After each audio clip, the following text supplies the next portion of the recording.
And so we do get going here on a Thursday. Welcome to it. Gwynn and Chris on 97.3 The Fan. Chris Ello, Matt Skraby together in the Bill House Studios where we know how. Tony Gwynn Jr. is idle today, and we will be idle tomorrow, and so will a lot of people.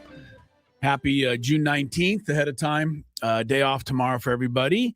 And I'll be heading down to Texas, taking a ball game there at Globe Life Field, Skrabe. It's kind of cool. I have my friend, acquaintance of mine, Tony Gwynn Jr. Leaving me some tickets. I'll probably be sitting in the euchre seats up there in the top row. You need to make sure. I love Tony, and he is a man of his word, but you need to make sure that he remembered. That he remembers to do Yes. it. I think I will probably double check. But the question is, you're Tony Gwynn Jr., right? Yeah. What kind of pull do you think he has for tickets at Globe Life Field? You think I'm sitting, above the Padre dugout? Am I behind home plate? Am I up in the loge? I don't know if I should tell this story or not. Or am I in the bleacher creatures? I don't know if I should tell this story or not. Well, you should. I know. So I brought go it ahead. up. So a couple years ago, Tony said he would get me Padre tickets for my birthday. Yeah. And I was going to go to the game with my brother. Okay. And so I was like, this is going to be great. It was here at Petco Park. It was here at Petco Park. Right. This is going to be great. We're going to have amazing seats. The whole, Tony Gwynn Jr. I got the top notch. And this was here. not anyone's fault. Oh, let's hear him. Let's just blame him anyway. He's not here to defend himself. I was behind an obstructed view. Obstructed view? I had to You couldn't even see the field? No. Oh, my goodness. It was in right field. Oh, my God. It was in right field, and it was like all the way back where the overhang comes over. Yeah. So like the TV blocked the field, and so any pop-up went out of your view. Couldn't see it. Yeah. That was the day that Jerickson Profar collided with somebody, and he had to get carted off. And so at least you heard a rumor that happened. Yeah, we didn't actually see it. We're like, who is that down there? So you're telling me that there's a good chance tomorrow night when I go to Globe Life Field down there in Texas that the game may be a rumor. I may actually have to listen to the 97.3 what is it? The Odyssey app. Yeah, yes. The Odyssey app, so they can follow what's going on in the game tomorrow night. I think this is going to be different because it's up to the traveling guy. I can't remember, TJ something. I don't know how it all works. And but, he asked the Rangers, and then the Rangers give you the tickets. I would think the Rangers probably leave some decent seats for the visiting team. So I would hope so. We'll see how it works tomorrow night, one way or the other.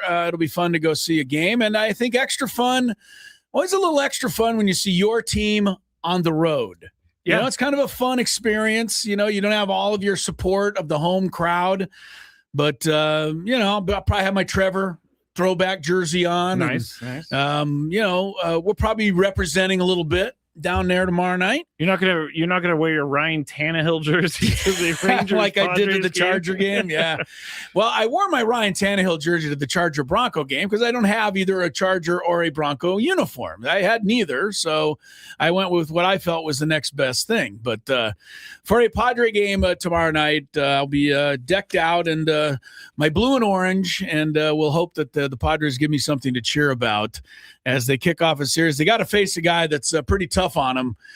Jason DeGrom. He's pretty tough on anybody. Jacob DeGrom. He's pretty tough on anybody. He'll be making the start for Texas tomorrow night. The Padres just keep facing everybody. Yeah, but it doesn't matter. It doesn't, right? I mean, Kyle Leahy held him to 2 runs on 3 hits yesterday. It was the minor leaguer that the Cardinals brought in out of the bullpen in the 9th inning. Yes, Mr. Roycroft. Then we finally found a guy who we could hit. We blew him out of the water, but yeah, it doesn't really seem to matter to this offense, right? I mean, we've seen it all year. They can get shut down by some no-name number 4 starter in the American League Central just as easily as they can get shut down by a Jacob DeGrom. So this Padre offense seems to play no favorites when it comes to getting shut down. So, but look, yesterday they got a nice win. They tied a season high with 14 hits, and people are feeling a little better. And, I think everybody's saying to themselves, maybe quietly I'm seeing some signs that this offense is coming out of it.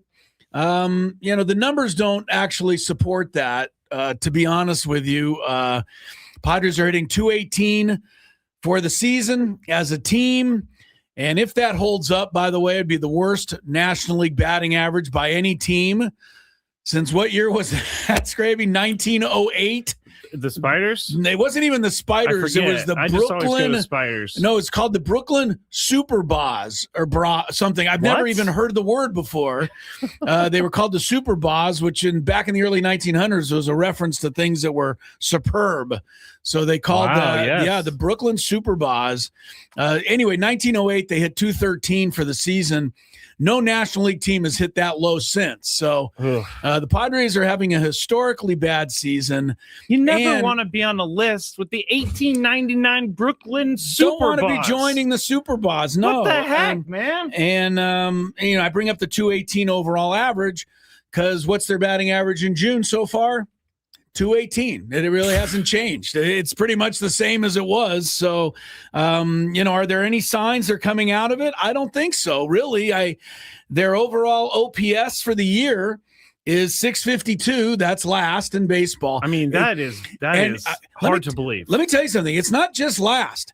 It's last by a while. Yeah. Like they got to get 20 points to catch 29th place. So they're going to be last for a while, even if they get hot. And so that's 652. Well, their OPS in June is worse than that. It's 636. And they're last in June. So, we keep saying, they scored 5 runs this game. They got 7 that game. They hit 2 home runs or what did they hit? 4 home runs Saturday. I think they hit 5. Oh, you're right. They hit 5. So, you see that. You see, what happens yesterday. You say, maybe we're getting out of this. What you keep forgetting is that for every one game that they score 9 runs, there's 2 games where they get 1 hit, right? This Cardinal series was kind of the way it's gone. Yeah. You get 1 hit in the first game, you get 4 hits in the second game. Yep. And then you score, 6 runs and you feel like you did something.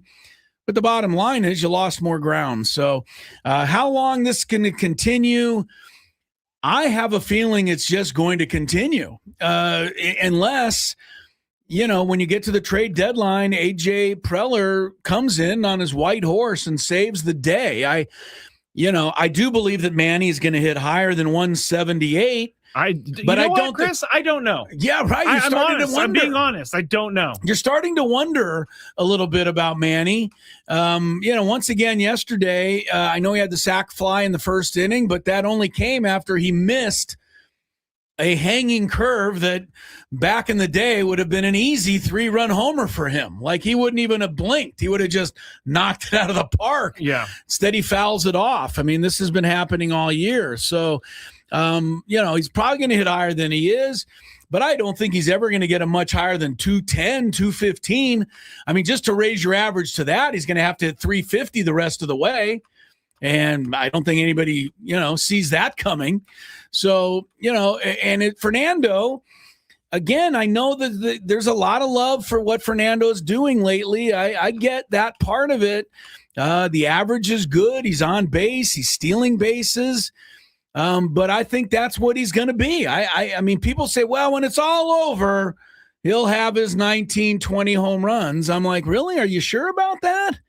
I mean, you really see him like all of a sudden just popping 18, 19 more home runs? The man has hit 2 home runs in his last 400 plate appearances. So where are these 18 home runs going to all of a sudden come from? So I think that's at this point, I think that's wishful thinking. It might be. So that's why I'm saying I think a lot of us through May, through the beginning of June, I think we say, okay, this is going to square away, right? These averages are going to come back up. These guys are going to start performing like they are or like they should.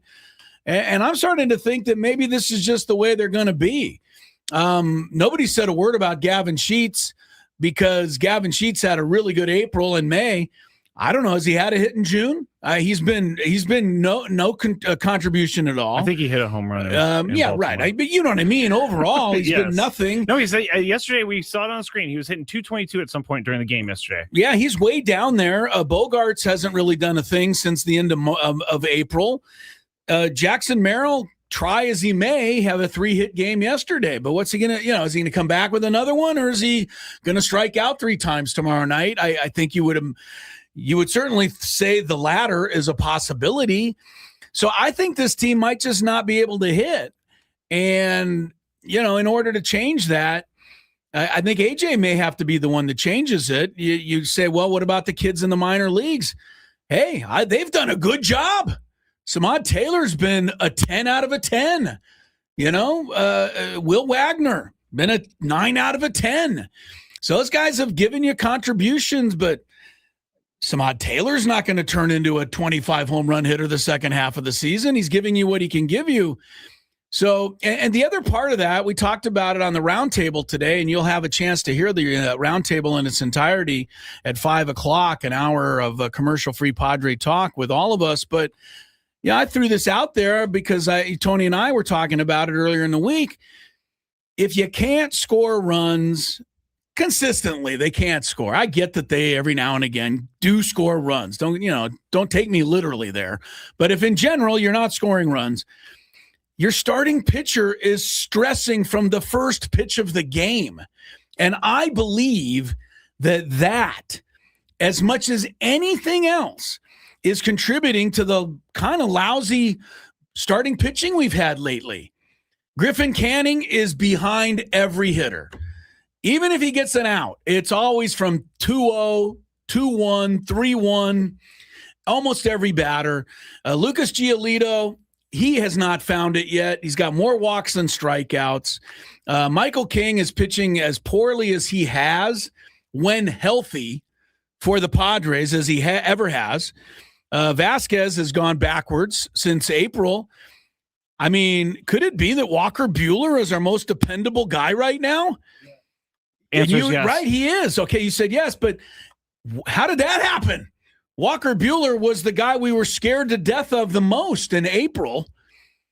But what I think is happening is these guys are going out there very tentatively. They can't attack. Fully agree. They can't afford to fall behind 2-0 in the first inning. No, they have to know in the back of their head their offense is going to do nothing for them. And that puts extra stress. And what happens with that? You start nibbling. You start, you don't trust your stuff. Then you're walking guys. You walk a guy, then you make a mistake, and it is 2-0. Yeah. You can't challenge Alec Burleson with a fastball because if he wins, you're behind. Yeah. And that's just a tough thing. So really, if you add it all up and you're looking at it, it's really bottom line to me. If you said to me, are you happy with their record right now? And what's their record? 38 and 35, I think. All right, 38 and 35. If you ask me, are you happy with that record? My answer to you would be ecstatic. That's a loaded question, Chris. But it is. But you have to be ecstatic based on the statistics and the things that have happened out there. Yeah. How they have won 38 to 35 is almost impossible. When you consider no one hits, no one pitches, the starting pitchers, I mean, how are they doing it? Craig Stammen shouldn't just be manager of the year. He should be manager of the century for somehow coaxing some of this to happen. So listen, if I said this last night on the Skraby show, if just one of these guys starts hitting to a degree where we're like, yeah, they're hot, it will help out so much. Well, look, Fernando's doing some of that. But he's not doing the power. But he's not doing it with the slug. And so you're seeing, some market improvement, but nothing major. Here's I'm going to go back on Manny. We talked about Manny because everyone says the same thing. Look, he's going to hit 220 or whatever by the time it's over. It's just going to happen. Well, I'm going to take you back to game 47. Which is when the Dodgers were here. That's a while ago, isn't it? Right? Remember, they beat the Dodgers 1-0 in the first game. They went into first place, and then they lost the next two. And that is 18th. Kind of okay. So that began their spiral. It's exactly a month ago. After that game, Manny was at 178. Now, here's his averages since then. I'll try to get it quickly. 179, 176, 174, 170, 173, down to 169, 171, a big game, 178, but right back down to 174 and 171 and 172. and so on and so on. He's consistent. Right. He's staying there. It's not like he's gaining ground. He's staying right where he's been for this, a long time here. 178 right now. Today, here we are, 177 a month later. So I hope he gets it together. I hope Fernando starts hitting some home runs and, give these pitchers a chance. Because I tell you, it's got to be difficult to go out there. And they're pitching like that. They're not pitching with the aggressiveness that I think, Ruben Niebla would like them to have. And you've got to have that confidence behind you. But you also have to know, hey, if I give up a run, it's okay. Just minimize the damage. I'll stay in the game. Yeah. Well, now a run seems like a mountain to climb. So anyway, on they yesterday, go. Baby. Yeah, right. Okay, so let's hope that's the beginning of something. Yeah, on they go. We're going to where, what was it? Slam Diego was born, down in Texas. So maybe that'll get stir some old memories. I keep saying after every win, that was it. That was the one. I can't say that anymore because I have no indication. And we say the same thing when Manny goes 2 for 4. We say, that was it. He looks good. He had a couple of doubles. He hit the ball in the screws. And then he goes right back and goes 0 for 4, 1 for 4, and 1 for 5. And you're like, well, that didn't do anything. Yeah. So, look, the great news, as I've said to anyone, is that they have not played themselves out of this. They are very much in this. So, with 90 games to go, 89 to be exact, if they play good baseball and hit and score and get back to it, get a little healthier here and there, they certainly can get where they want to go. Yes, they can. And once you get there, I know we've said this 100 times, but you get Musgrove back, you get Pivetta back healthy, and both those guys are pitching in September, and you got King back in form. That's 3 really good starters for a playoff series. Heck yeah. And you back it up with the best bullpen in baseball. Who knows, what could happen, but you got to get there. Yeah, and this offense, I don't think is going to get there.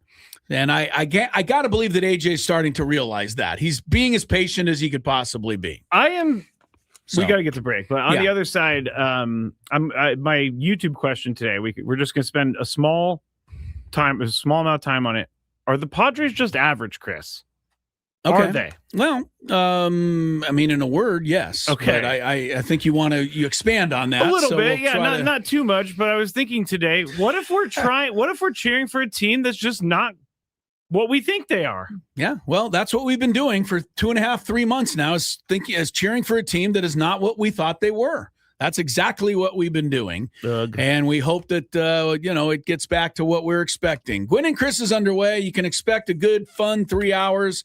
And, you'll get angry at me. And, you'll probably think that I'm too mean to Skraby. All of that fun stuff's going to happen between now and 5 o'clock. Yeah, right. So stick around for that. And you soccer fans, look, Mexico's going tonight. Everybody south of the border. I have a feeling there's a little cerveza flowing down there. Getting ready for the match tonight. Good thing they're not in Boston, because the Scottish people drank Boston out of beer. Scottish people went crazy today. The U.S. plays tomorrow. We're going to have our guy from MLS, one of the best, I think, Brian Dunseth, breaking down the World Cup. That's coming up. And a whole bunch more on Gwynn and Chris. Good jolt into that one. Great swing, nice balance and weight transfer, and he got it to drop in out there in the deep part of the field. And a dangerous hitter coming up to hit in Xander Bogaerts. Ball.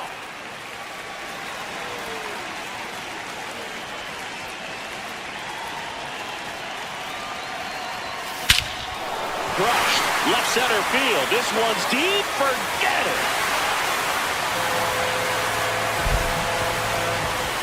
Xander Bogaerts blasts one out. It's their second home run of the inning.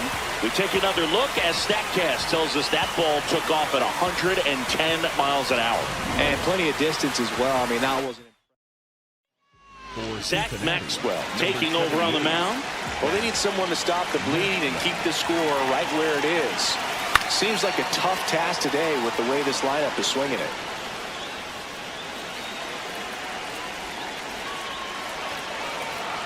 Oh, 1 now. Smoke to the left, base hit. And the hits just keep on coming. Here's the rookie right fielder.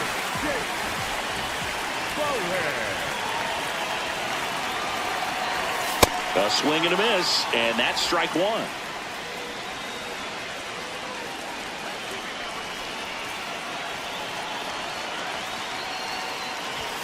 Close, but called a ball. Ball one. That was absolute gas. Triple digits on the gun. It's just a different experience as a hitter watching that go by.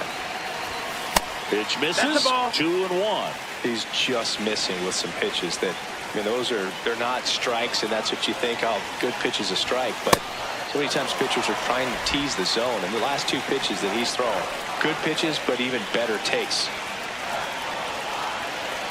The 3-1.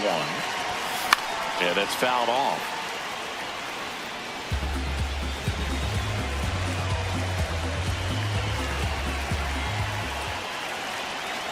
Payoff pitch. Fouled off. And they'll do it again.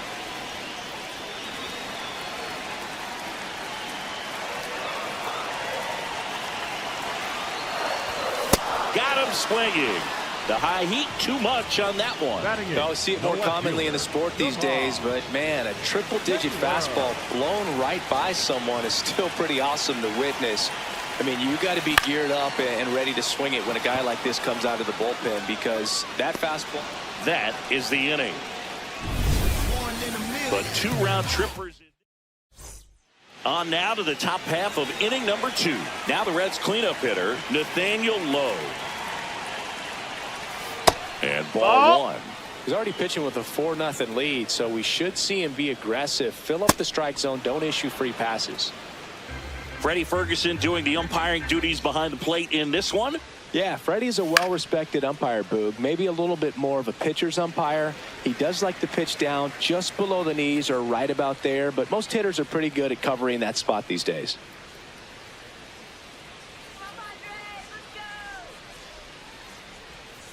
Swing and a miss. And the count is even, 2-2.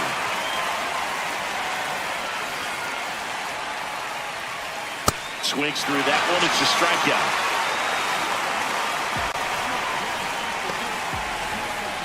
And now Spencer Steer. Fouled off left side.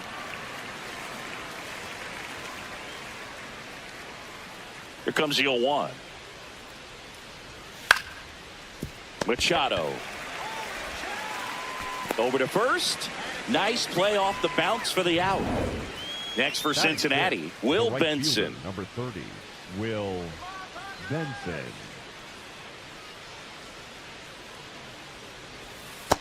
That's a ball.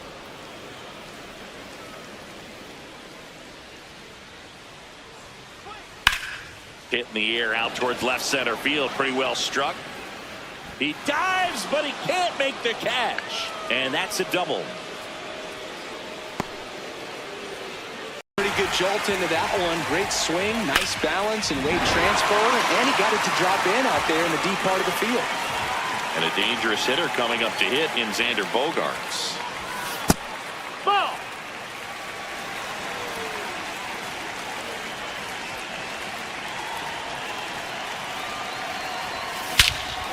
Crushed. Left center field. This one's deep. Forget it. Xander Bogaerts blasts one out. It's their second home run of the inning. We take another look as StatCast tells us that ball took off at 110 miles an hour. And plenty of distance as well. I mean, that wasn't. Zach Maxwell taking over on the mound. Well, they need someone to stop the bleed and keep the score right where it is. Seems like a tough task today with the way this lineup is swinging it.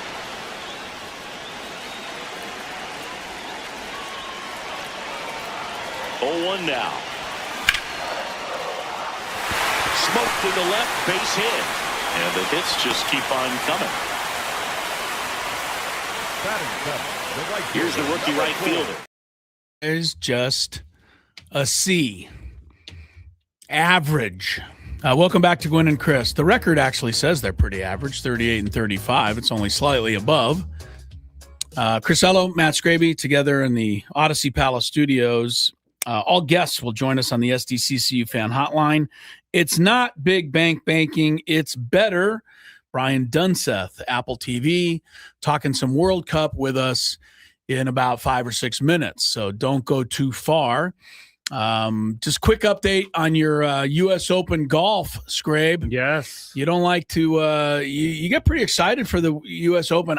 This is my favorite tournament of the year. Well, I know most people go with the Masters, and I get that. But the Masters, in some ways is kind of the same tournament. It's the same golf course. So you get kind of the same feel. U.S. Open is at a different course every year. This year it's in New York at what is it called? Shinnecock Hills. Shinnecock Hills. Got to be careful with that yes, one. But I don't know why Shinnecock gets to host so many of these. They do a lot of them. They do. It's a great golf course, but I'm tired of the East Coast always winning out. Well, we had the Torrey Pines did get a couple of U.S. Opens. Twice, but come on. That is a golf course venue that is perfect. Yeah, I think we should have more. But I'm obviously probably a little slanted in my thinking there. Me too. But no, when I see Shinnecock Hills, the name, all I can think of is badminton. Really? Yes, because they call that little birdie thing a shuttlecock, yes, and that's the only word that I even think makes me think of Shinnecock. So okay, all right, that makes sense. That makes sense. All right, you're welcome. Anyway, too many shuttlecocks and Shinnecocks being said right now. Some guy named Sam Stevens, an American, shot 2 under. He's the leader in the clubhouse. Rory McIlroy was 1 under. And you told me he bogeyed his last 2 holes. So he actually had a shot to be a little better. Ludwig Oberg, another good player, is 1 under. Those are guys that are in the clubhouse. Just to update you, I didn't see Scotty Scheffler too high up there, Scrabe. I think he was a 2 over for the day, 72. Yeah, he's tied for 73rd. Wasn't a great day for Scheffler. An even worse day, unfortunately, for our friend and defending champion, JJ Spawn. I saw JJ way down there, and now I see him even lower. He shot a 7 over 77 today, so he's going to have a long way to go to try to get back in this tournament. And the thing that I like, and I think you like about the U.S. Open, it's so hard to score there. They will not. You get one birdie, it's like Mardi Gras. Like this golf course is right near the ocean, so they have all of the ocean. They got to deal with all of that that just breeze. Wide open. It is so tough, and I don't mind. Maybe I don't have to play it, so I don't mind seeing the pros really have to work at it. And I think it's the players who don't complain and take it as a big challenge who can win it. Well, I think some of the guys give it the old, wow, this is just ridiculous, and they hate the placement of the pins, and they complain the whole time. And well, okay, but you have to play the course, you might as well do it.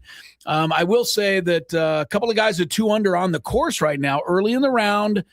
Your guy, Bryson DeChambeau, is 2 under. You love him, and guy that I love a little more than that, Xander Schauffele. Yeah. So maybe since we had an Aztec win it last year, we could go back to back if Schauffele could be the U.S. Open champ. But it's very early. That would be actually pretty awesome. That would be good. It's quite early. Did you say who's leading? Because this is my favorite part. Right, I forgot about that. The leader is a guy that I think I played in my foursome with the other day at Balboa. He's some amateur named Ryder Cohen. I love when Cowan. I think maybe Cowan. He's an amateur. I don't even how do you get in the tournament? Well, you have to qualify. U.S. Open, you can sign if you have a handicap that's under a certain thing that's USGA approved. Right. They have certain qualifying sites, and then you start earlier. Let a few guys in. You have to play into it, and if you win your qualifying, you could. I actually had a friend playing. He's very good. Yeah, he's qualified for it, but he played that course and he shot 82, and he was like, "Wow, it really humbled me because I'm not that good." Well, I'm looking at the leaderboard. There's about 7 or 8 amateurs in the tournament, and all of them are at the bottom, like on the leaderboard here. They're all shot 78, 80, 82, but not this guy, Ryder Cowan, -3. And is he done for the day? No, he's on 10. Okay. Well, so he's 3 under and 10 holes. Yeah. Check back with us in a couple hours. Seriously. We'll see where he is. He might be at plus Look at 5 it's by getting then. windier. It's not going to be easy for him. But he's 3 under right now, so you got an amateur leading the U.S. Open. That's the dream of everybody, right? To wake up one day as a good golfer and, play the round of your life. Now you're qualified. You're in there. You're rubbing elbows with these guys, and you start chipping in from the fairway, and that's the dream. But then you win the tournament and you don't get any of the money. That would be a bit of an issue. That would be a bummer. But would you not probably make some money advertising or something? You're giving up the winner's share is probably like $2.5 million or more. Like that's what you're giving up as an amateur win. Just an aside here, not that they'll have to do it, but if Ryder Cowan wins the U.S. Open, who gets the $2.5 million? I believe it just goes down to the next professional. Really? Yeah. So you could finish. I'm not 100% on that. Wow. Let me do so if you're in Googling. second place, you could root for Ryder Cowan to beat you, and you still get second. You get the money. I guess you could. You get all the money. That's weird. All right, you wanted to answer the question. The reason I was thinking of this is because sometimes we think maybe we're overvaluing our team, and I think this team is not just average. I think they're above average, but they're playing average, and by virtue of the question, yes, they're average. I think that that's what I was saying in so many words at the beginning. This is what they're hitting. This is not just an aberration, right? They're hitting 218 for the year. They're hitting 218 in June. This is what they're doing. Their OPS is last for the year. It's last in June. It's not changing. So, yes, I think they are what they are until AJ Preller comes in and finds somebody else to play and hit and turn this around. And I do believe that may have to happen because I don't think they'll hold up with the bats this quiet. I got an update on the prize money. Okay. It does just go right to the next guy. Next professional golfer gets it. Bobby Jones was a winner of this earlier because an amateur won, and he took home Bobby Jones took home the first place prize. So Rory McIlroy is sitting in third place, but he's looking maybe at second place money right now. That's a good way of putting it. Yeah, he'll complain about something. He'll find something to complain. He'll be whining about something. You wait. Oh my goodness. You wait. You can't.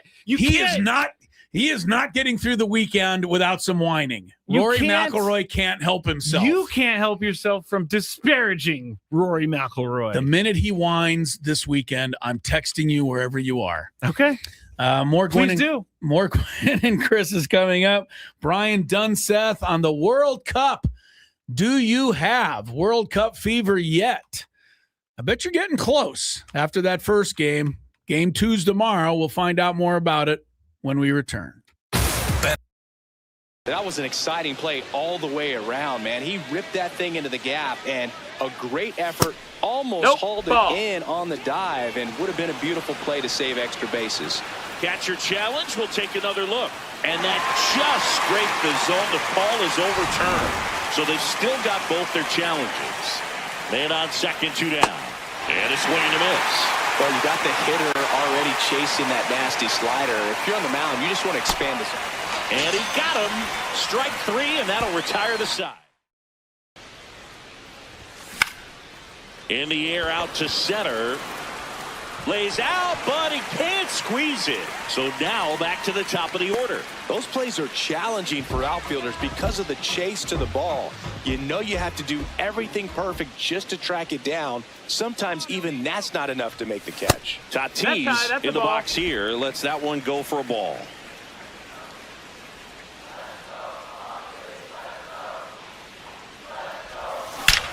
Drilled out towards left center field. That's well struck. Way back there. It's got a chance.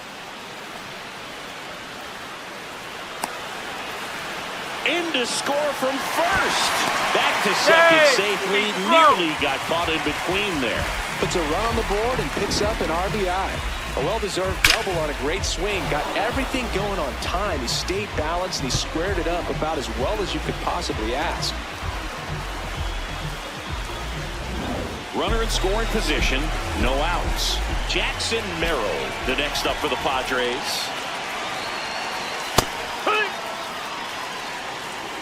Tatis leads off second with nobody out.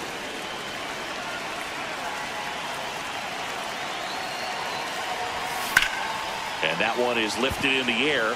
Done. On his way over. He's got it. Tags up from second, and he'll head to third.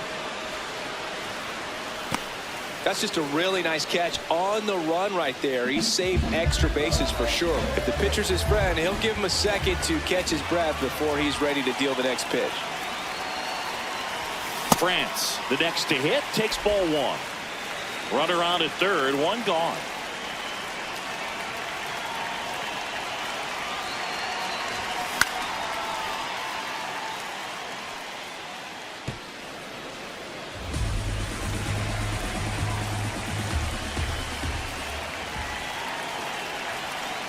The 1-1. In the air, right field. Benson gets under it and makes the grab. Runner tagging from third. The relay throw. Safe! And they add to their lead as the run scores from third. And now Terry Francona makes new pitcher for the Reds, T.J. Antone. He's into the game with the bases empty. Machado now in the box, comes up empty with a swing there.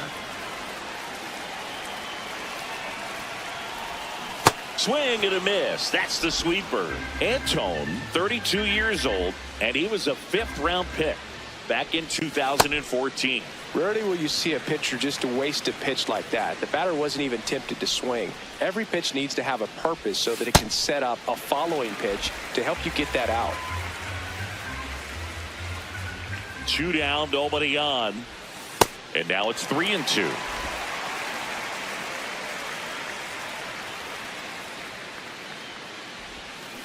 Out to center. And that's the 3rd out. So they get a couple of runs on 2 hits, no errors, and no one left on. We head on down to the top of the 3rd. It's the Padres 6 and the Reds nothing. That was an exciting play all the way around, man. He ripped that thing into the gap, and a great effort, almost hauled it in on the dive, and would have been a beautiful play to save extra bases. Catcher challenge. We'll take another look. And that just scraped the zone. The call is overturned. So they've still got both their challenges. Man on second, 2 down. And a swing and a miss. Well, you got the hitter already chasing that nasty slider. If you're on the mound, you just want to expand this. And he got him. Strike 3, and that'll retire the side. In the air out to center. Lays out, but he can't squeeze it. So now back to the top of the order. Those plays are challenging for outfielders because of the chase to the ball. You know you have to do everything perfect just to track it down. Sometimes even that's not enough to make the catch. Tatis in the box here lets that one go for a ball.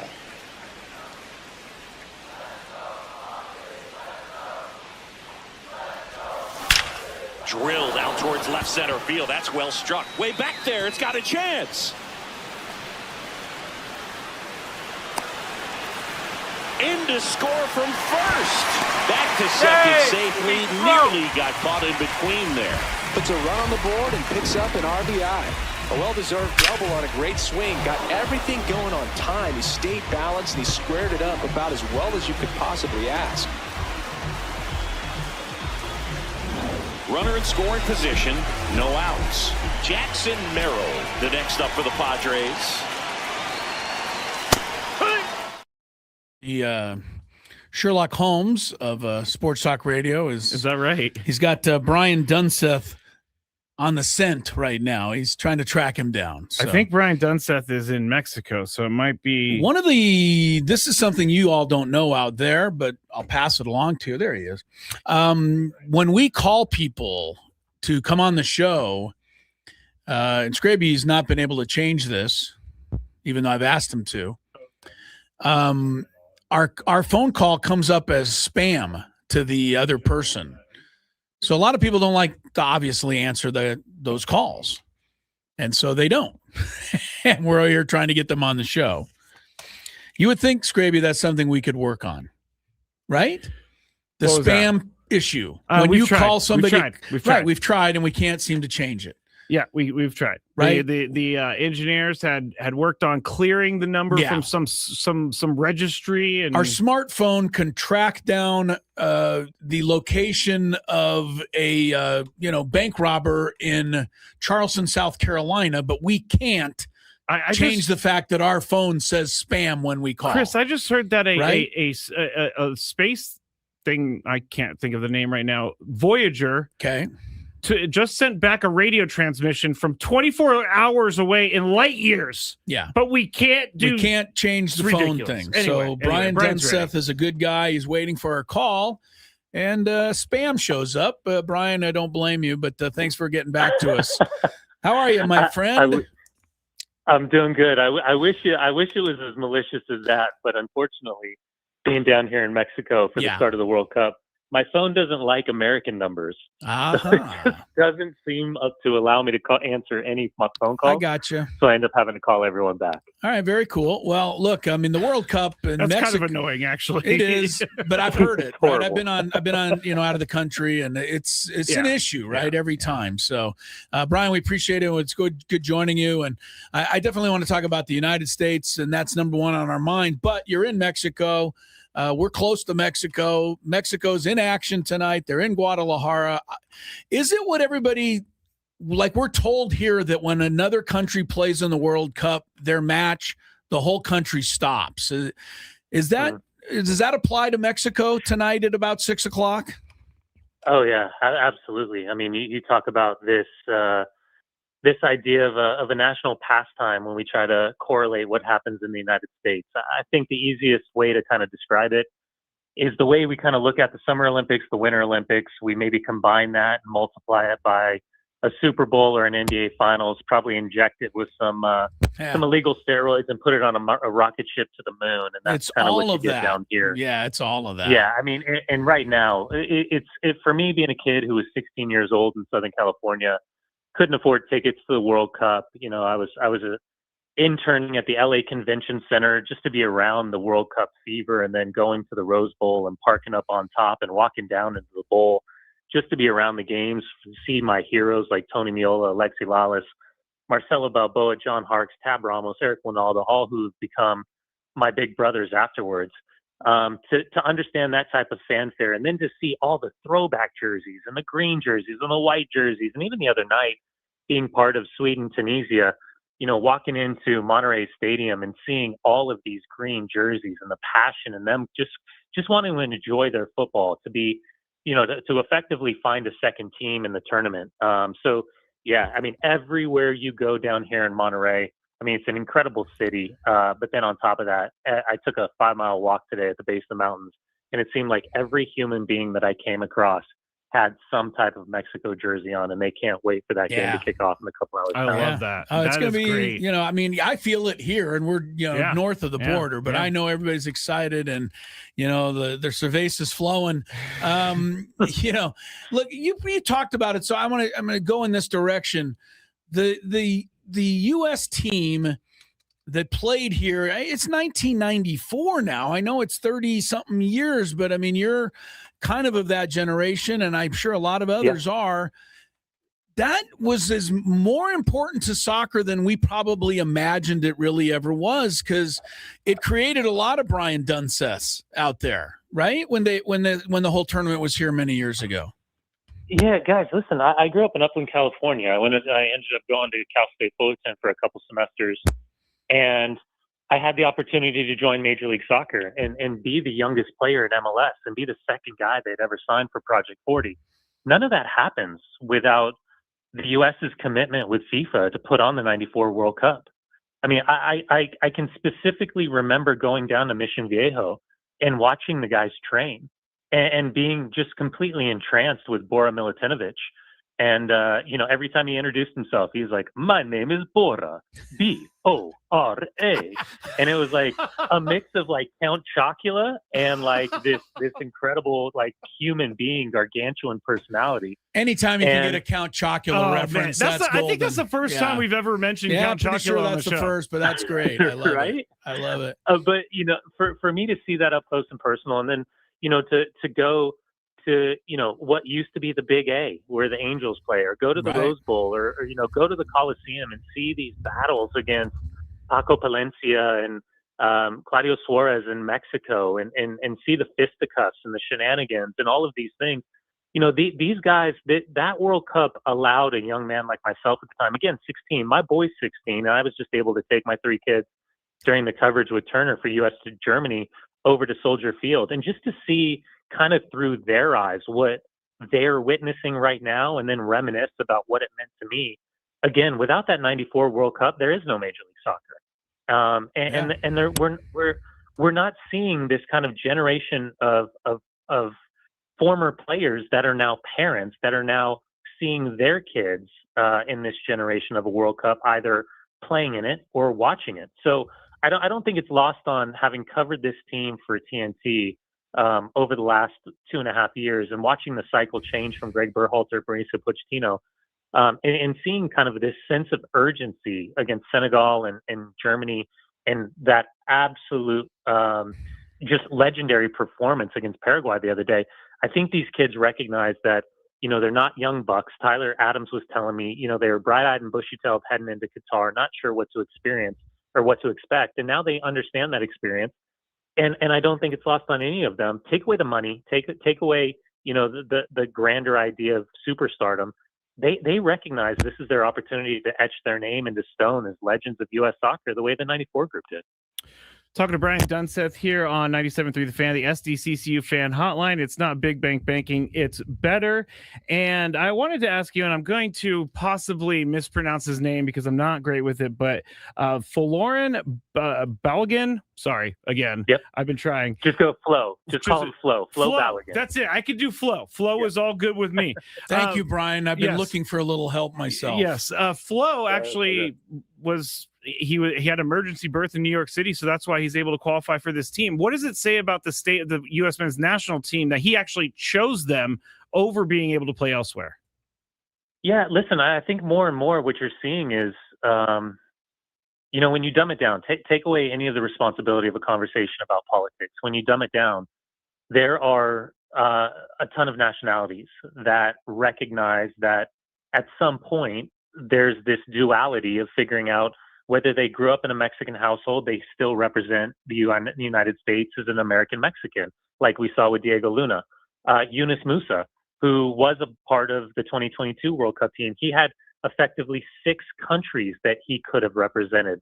Flo came through, obviously, similar to Tim Weah, birthed in the United States, went back to Europe, and had an opportunity to kind of work his way through, Arsenal, and now at Monaco. And I was told, Dunny, shut up, don't say a word, Flo's in town. And that was when there was this incredible push down in Orlando that we could have the number 9 of our dreams. He's different than everybody else.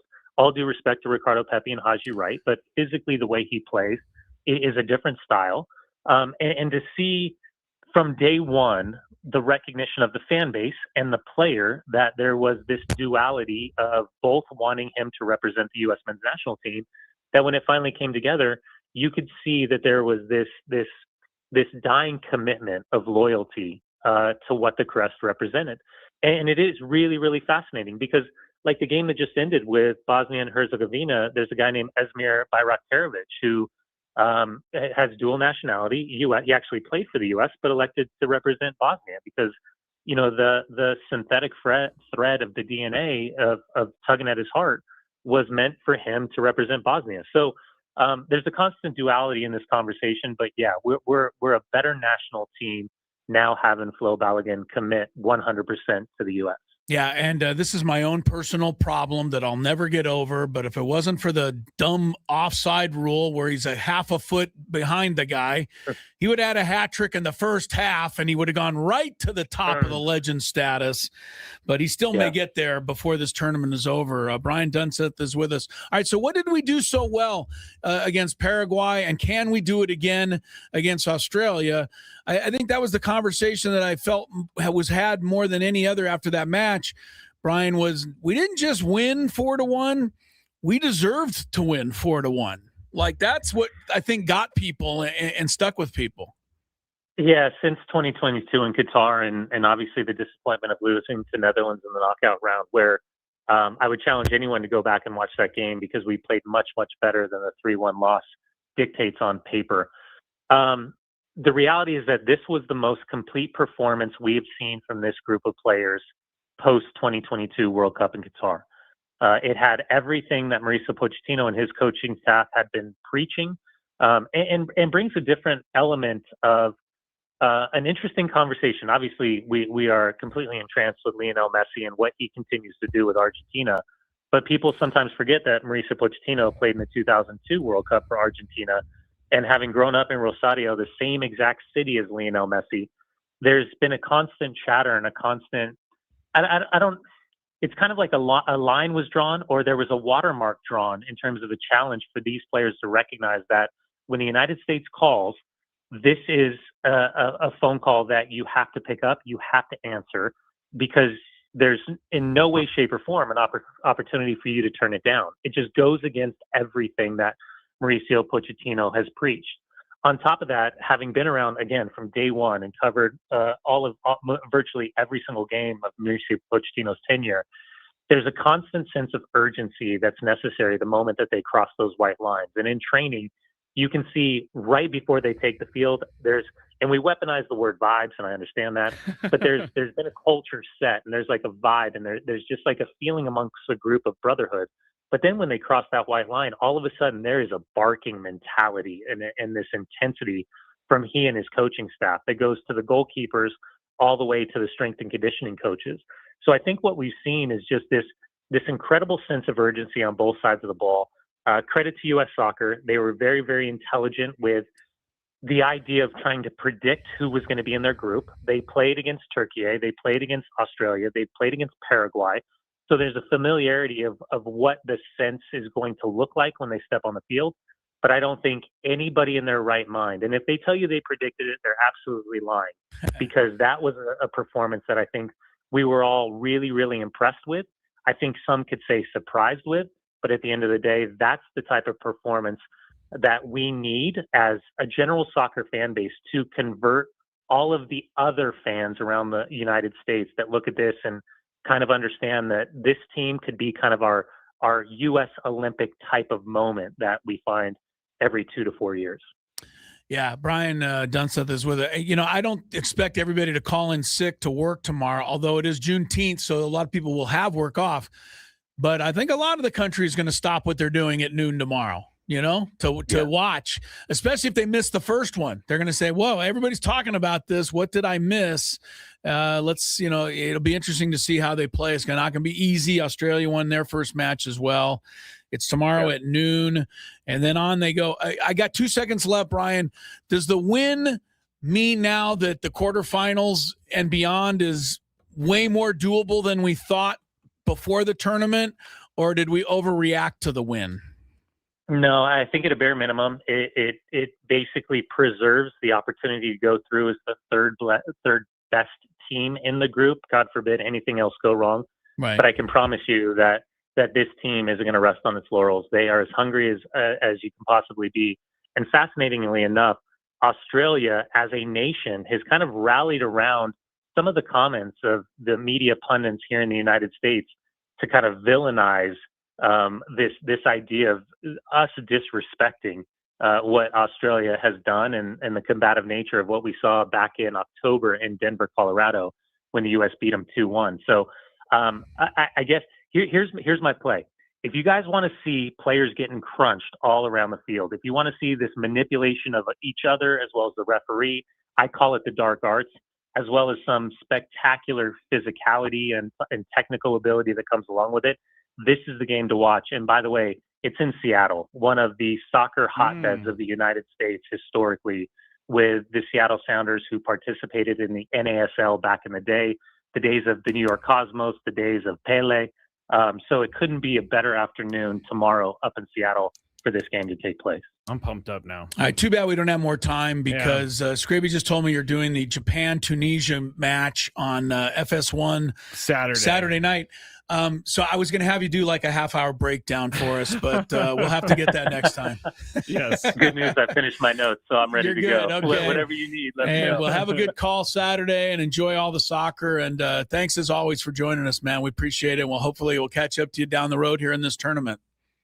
Looking forward to the next conversation, guys. Thanks Very so good. He's so good at it too. Brian Dunseth, Apple TV, and also going to be calling the match for Fox FS1 on Saturday night. It's a good assignment, man. But I should mention that he comes to us via Apple TV. Yes, they're kind enough to let these guys come on. Him out. And we've had these guys on, as you all know, throughout the seasons here with the SDFC, and they've been so good to us. It was the best random coincidence ever that we got these guys on the show. The guy, he was in charge. He just got the job or something. He was in charge of just finding places to put guys on. Found my email. Boom. I think we've enjoyed them, but I think they've enjoyed coming on with us. I think we all have a good time when they come on, and it's fun talking soccer with those guys. And look, we're all, I shouldn't say all of us. I know a lot of you are already there, right? You're soccer crazy. It's in your blood. But the majority of us are still, I hate to say it like this, we're still newer to the party. And, we want to be brought in. We want to be invested. You win 4-1 again tomorrow. I'm not saying that's going to happen, but you do that again, you're going to have a lot more people. Chris is getting jumping a on US the bandwagon. national team tattoo. I'm getting pride. Skraby, some pride. Some American pride. Dare I say, USA. USA. More Gwynn and Chris coming up.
Somebody wrote in on the chat. The guy sounded like he was contractually obligated. It was a joke.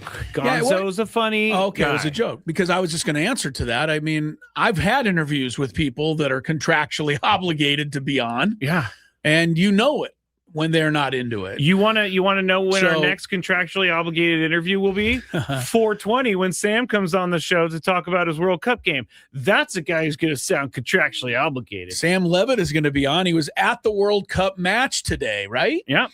In LA. Yep. So he's going to file a report and give us a little more color from the World Cup later in the show. He's a huge Swiss Bosnia-Herzegovina evidently, guy. yes. He went out of his way to go see that match, and so we'll see what he has to say about the I will say this. All of the people, Ziegler, was kind of the one that got me thinking about it at the beginning because he was telling us, all of the negatives and the money and the price gouging and the tickets weren't being sold and everyone was unhappy. That hasn't really come about, at least that I've seen. All I've seen is jam-packed stadiums and fans having the time of their lives. Have you seen some empty stadiums. There have been. You have? Okay. The FIFA made the excuse that when the picture was taken, everybody was on the concourse getting refreshments and stretching their legs. Okay, so there's been a few examples but of that excuse, that is the most ridiculous excuse. How do you know? How do you know that they're stretching their legs at that exact moment? Because that fits your narrative. Of course. But what I've seen is a lot of excitement for the World Cup. So I think a lot of the negativity surrounding the event, stuff that, really upset a lot of people. They're raising the price of this and that and the parking and the gouging. I totally hate all of that. But it doesn't seem like it's affected everybody, right? People have been into this. I have talked to that is my friend went up to the game with his son. He said he paid an arm and a leg, but he said it was the greatest thing he's been to because his son's really into soccer. And we'll see how much Sam paid today. Now, Sam, I'm not going to ask him that. Well, I will. And here's the thing. You and I could have, taken a day to go, but we don't make enough money. No. Sam Levitt does. Yeah, he's a TikTok star. Right. He makes a lot of extra money, so he can go pay for a soccer ticket. All right, let's do some Daily Gambit. We haven't done that in a while. Got some games to talk about tonight. Mexico's in action, and so is Canada. They get underway soon. So let's get into some of that. Do you like money? I think about money a lot.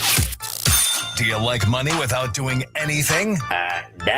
Winning. Do you want to make money while watching sports? I think Washington is immortal luck. Washington! Woohoo! If you answered yes, this is your segment. Just don't blame us when you lose. Nothing is ever your fault. It's your game. Take it. Gwynn and Chris go through the top bets of the day in The Daily Gambit on 97.3 The Fan.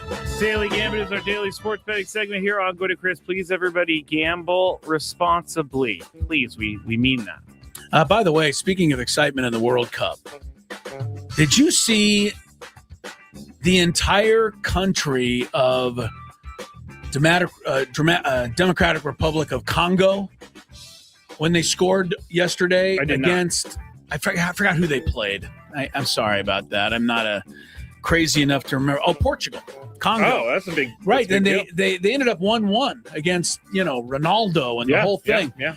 But it was the first time the Congo had ever scored a goal in a World Cup match, and I swear every single person that they showed on camera in that nation went out of their minds. I somewhat am jealous. I somewhat am jealous of the pride that they feel. Yeah, but just one goal. Yeah, it was a New York Knicks ticker tape parade for the whole country because they scored a goal. That's very cool. That's very cool. I mean, a small country like that, a country that doesn't have the most money in the world, and taking on Portugal and being able to tie them, a powerhouse. That's huge. There's been a lot of interesting results, and that was one of them. So. All right. Yeah, we don't have any bets to talk let's about, go. So. Canada's getting started against Qatar. They're playing at the BC Place in Vancouver. Canada did not exactly look great in their first one. I think they ended up with a 1-1 draw, but they're favored by 1.5 goals over Qatar. I guess they don't think much of Qatar. That sounds like Qatarians. I was going to say that sounds like a football spread of like minus 15. I know, to win by 1.5. By the way, every time I've ever heard somebody officially describe the country, they call it Qatar. I've heard that too, but I've also heard Qatar, so I have no idea. I think Qatar is way more fun to say. Yes, and when you say Qatar, nobody knows what the hell you're talking about, right? Everybody's like, what are you talking about? Then when you say Qatar, they go, oh, yeah, Qatar. Okay. It's kind of like when you say, I read it on Twitter. It's not really Twitter anymore. But if you say X, no, people don't, always get it. I think that, side note, one of these days, someone's going to do a case study. That's going to be the one brand that no one was able to actually change because everybody I know still calls it Twitter. I do too. All right. So what do you want here? Okay. You're going to give a goal and a half? That seems like a yeoman's job here. I'm going to stand proud with my Canadians. You're going to do it? Yes, my friends to the north. The Great White North wins 2-0 today. I'll give them a goal and a half, but I don't feel great about it. Mexico is favored by a half goal over South Korea tonight in the big matchup in Guadalajara. I can't take South Korea. I mean, I got the whole country of Mexico right there listening to the show. I'm going to go with Viva Mexico. I don't see how this team can play in front of that crowd and not. They should win. be just so geeked up. They did not play to the liking of their own fans in the first match. Had to be nerves. Well, I mean, they're playing in their own country. This is big time for them. But they got ahead 1-0 and they kind of sat on the lead and people were like, let's go. Get down there. Okay. So Padres fans are right. They were not happy with a 1-0 lead. They wanted more. You could take in Mexico? Yes. All right. Which match will have more goals? The Canada-Qatar match or the Mexico-South Korea match? Obviously, this could end in a push, but if it doesn't, which match will have more goals? You break it down there. I know that Mexico and South Korea are very good. Yes, Pele. What do you have here for us? I'm going to go Mexico, South Korea. Mexico, South Korea. All right, here's my thinking on this. That the worst team of the four that is playing is Qatar. So they're going to give up the most goals. So I say that match has the most goals. All right, that's fair. But I have no idea. That's fair. All right, we get into a little baseball. David Weathers is still pitching. Ryan Weathers. His dad was David Weathers. 6 strikeouts tonight versus the White Sox. Are the Yankees? I know the Yankees are having a good run here. They've been, I think, 9 or 10-4 since Judge got hurt. 9-4. But man, if Ryan Weathers is on their staff, he's been on their staff all year. How good can the Yankees really be? You said 6.5 strikeouts against the White Sox tonight. No. Over under. I think I'm up first. Oh, I have faith in Weathers. Ryan or Larry, or not Larry? David. Larry is Gavin Sheets' dad. Gavin Sheets' dad. Yeah, it's funny. I've been around so long. I call all of these players by their dad's names because that's what I remember them as. Hey, Frank Gore's kid's in the NFL now, so. But at least it's Frank Gore Jr., right? That's true. So you can remember his name. That's a good point. I'm going to go under. Under, or I'm going over. Yankees 1.5 over the White Sox. By the way, it is the AL Central. Cleveland won today at Milwaukee, so the White Sox are back into second, a half game back. But still, I don't care if it's a bad division. The White Sox, a year and a half ago, were the Rockies, right? Yeah. Remember, they were like 40 and 120. I was in Chicago when they were during that losing streak where they lost like 20-something straight games. Right. And the radio was just like having the greatest time with how bad they were. Yeah. I mean, it has turned. Will Venable gets some of the credit, obviously. The GM does too. But yeah, they had to bring some players in there, and they've done Chris that. Getz is the GM. So they're a half game back. I'll take your pick. Yankees minus 1.5. I'll take the White Sox to rough up. I'm going to take the Ryan White Weathers. Sox as well. Oh, yeah, Ryan Weathers is pitching. I'll take the Sox. We got a good WNBA game. If you're going to watch one, tonight might be the one because it's Angel Reese versus Caitlin Clark. And that has become almost bigger than the WNBA, which I don't know that that's good for the WNBA. Yeah. Right? Yeah. Because it's almost when these two go at each other, we almost don't want to watch the actual playing of the game. We want to see who's going to do what to whom. It's forced and that's beef not by why the we media. should, right? But that's not why we should be tuned in. But that is why a lot of people will tune in. Caitlin Clark versus Angel Reese. It's been a thing since college, and it's continued in the WNBA. Atlanta's favored by 1.5 points. I'll take Caitlin Clark at home, getting the points. Indiana gets points at home. Indiana -1. Yeah, I'll go with Atlanta -1.5. Atlanta, yes. All right, Caitlin Clark -5.5 points against Angel Reese. This is scoring. Caitlin Clark -5.5 against Angel Reese.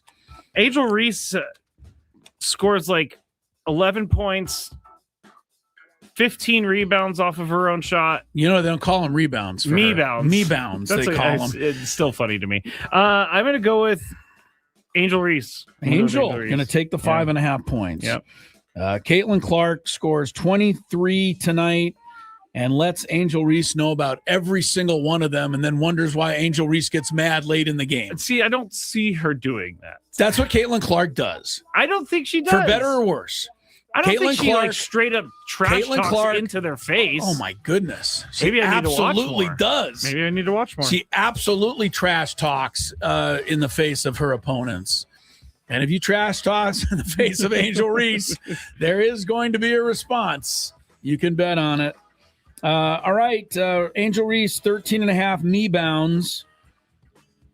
She gets that in her sleep. I'm going to say over. She's leading the league in rebounds. However she gets them, she's leading the league. Yeah, I'll go over as well. All right. And then one more baseball, which I ran over. The guy's name is Zach Geloff. Oh, yeah. For the A's? Yep. He's got a 21-game hitting streak right now. Good job. Best in baseball. So over under a half a hit for him tonight against the Angels. Does he keep the streak going against the Halos? It's going for 22 in a row. Yeah, why not? Over. He does hit a lot. It is the Halos, so I'll say over. I don't even know what position he plays. Zach Geloff. Something tells me second base. By the way, a former Padres sighting last night, Ryan O'Hearn had like a home run and 6 RBIs, and he didn't choose us, Chris. It's rubbing it in is what is happening, right? I mean, CJ Abrams is out there. James Wood seems to homer almost every game now. On a team with no offense, are we rethinking the trade now? No, we're not. Yeah, it sounds like we're doing that. I know. I can't go back, but it's just making it more painful to watch us not be able to score, and then all these guys are just out there knocking the cover off the ball. Zach Geloff, second base, third base, center fielder. You're on it. All right, we will.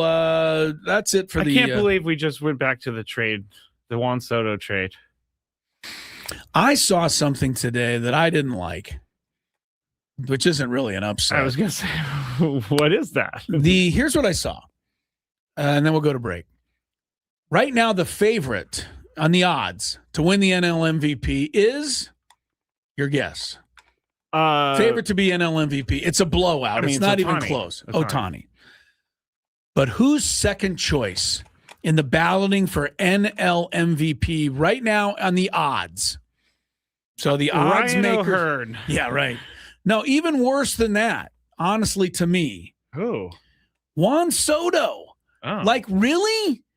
His team is in last place. And he's been hurt. He's been back for a while now. I just the unbelievable infatuation with Juan Soto. Oh, his numbers do look good. Drives me crazy. His numbers do look good. 15 homers, hitting 297, OPS of 948, 36 RBIs. Yeah, guess what? His batting average would be 300 if he ran out a ground ball once in a while. I know. Look, I can't get past all that. And I know I should. I get it. Get off your lawn, the whole thing. But I can't.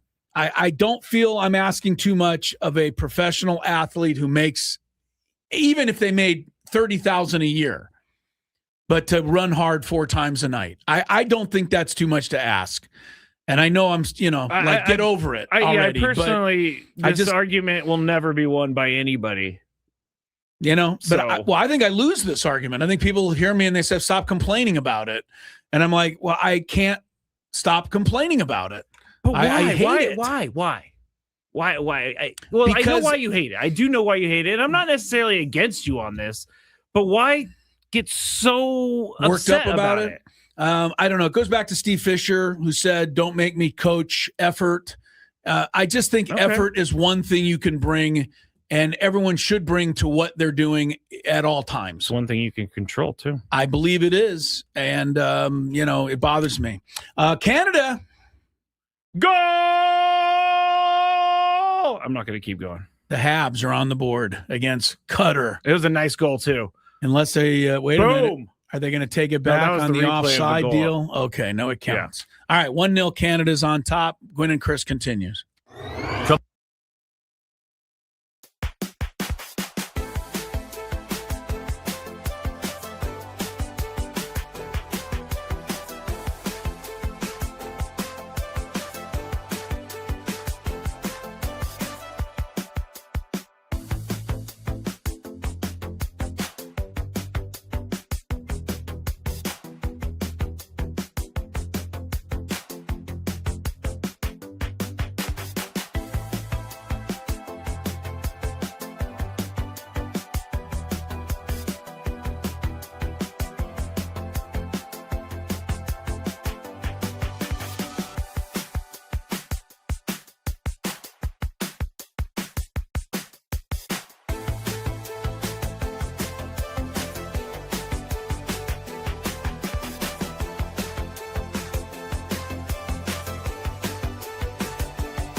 I think we have a fair complaint.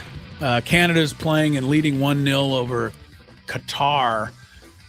But what Canada is doing wearing all black uniforms is just beyond me. It's very strange. And the entire stadium's wearing red. Right. I've never seen Canada wear anything but red in any event, in any sport ever. The only red is like a patch on their chest. Yeah. So anyway, we have a complaint with that.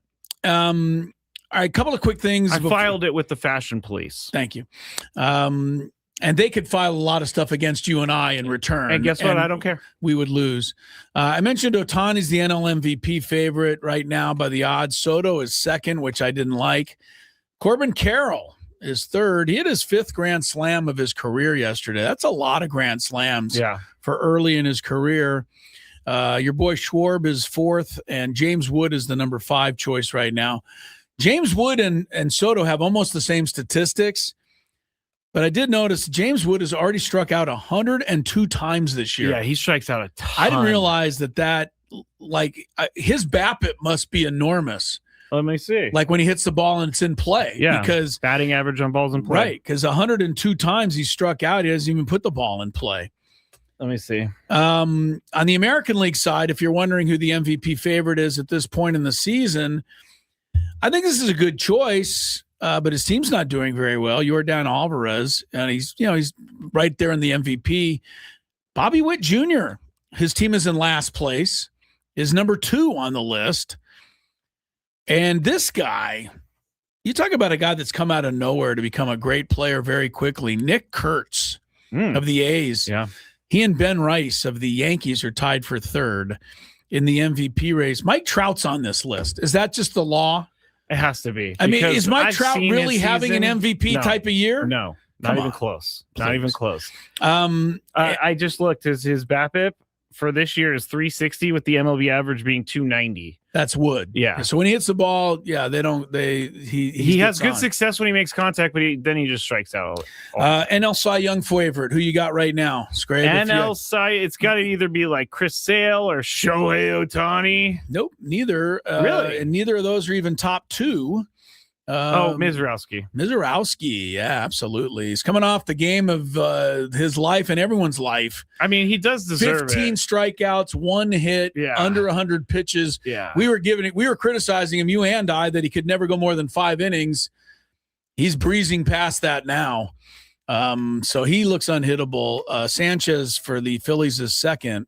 Skeens is only 4th in the MVP ballot. He hasn't had that great of a year. He's been slumping for him. Who's 10th in the NL Cy Young?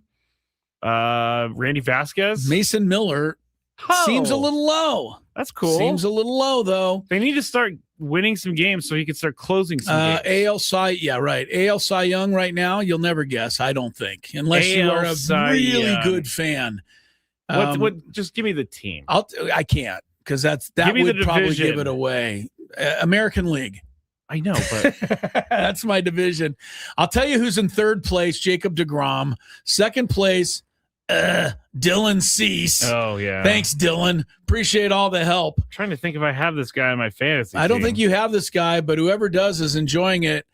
Cam Schlittler. Oh yes, is the AL Cy Young favorite right now. Believe it or not, very good. And Rookie of the Year favorite at this moment in time. American League. I feel like the Padres just sent this guy on his way. Kevin McGonigal of the Tigers. He's the favorite over Murakami of the White Sox. Murakami getting hurt doesn't help. He got hurt, so that's dropped him back. The National League Rookie of the Year. The Padres just faced this guy.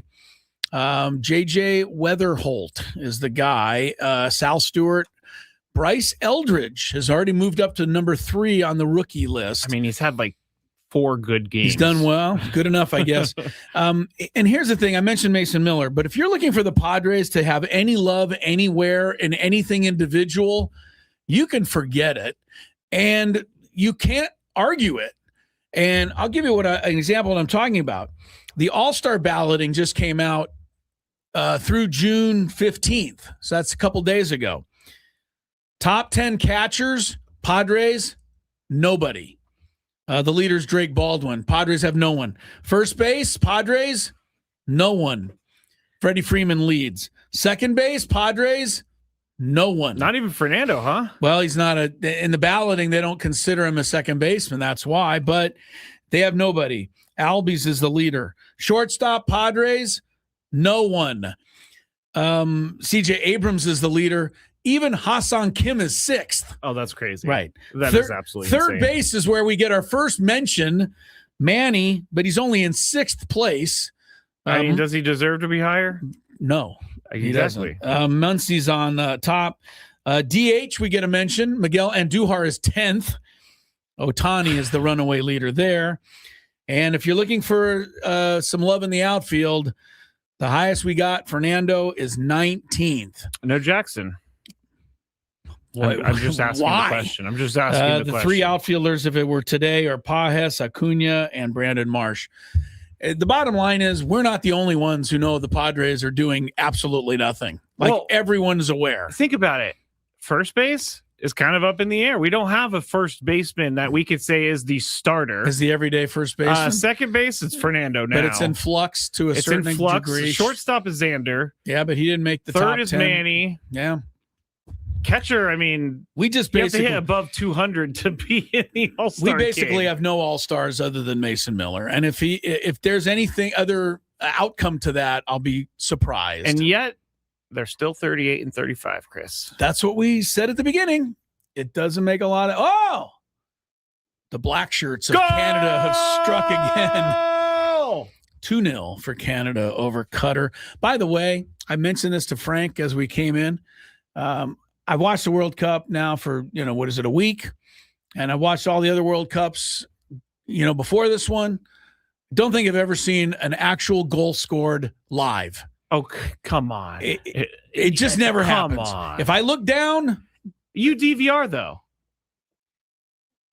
So that makes fair. it not live ever. Yeah, fair. But anyway, I missed both goals today, is what I mean. We'll just stare at the screen until another one is scored. Yeah, I can't do that, Skraby. I'll fall asleep. It is still soccer.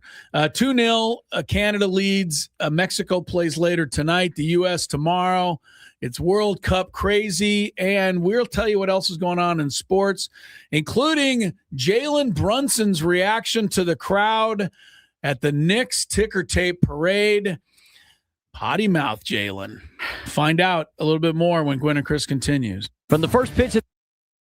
Thank you for listening to 97.3 The Fan. Be back shortly. I would be back shortly if the thing will click. See, I'm clicking.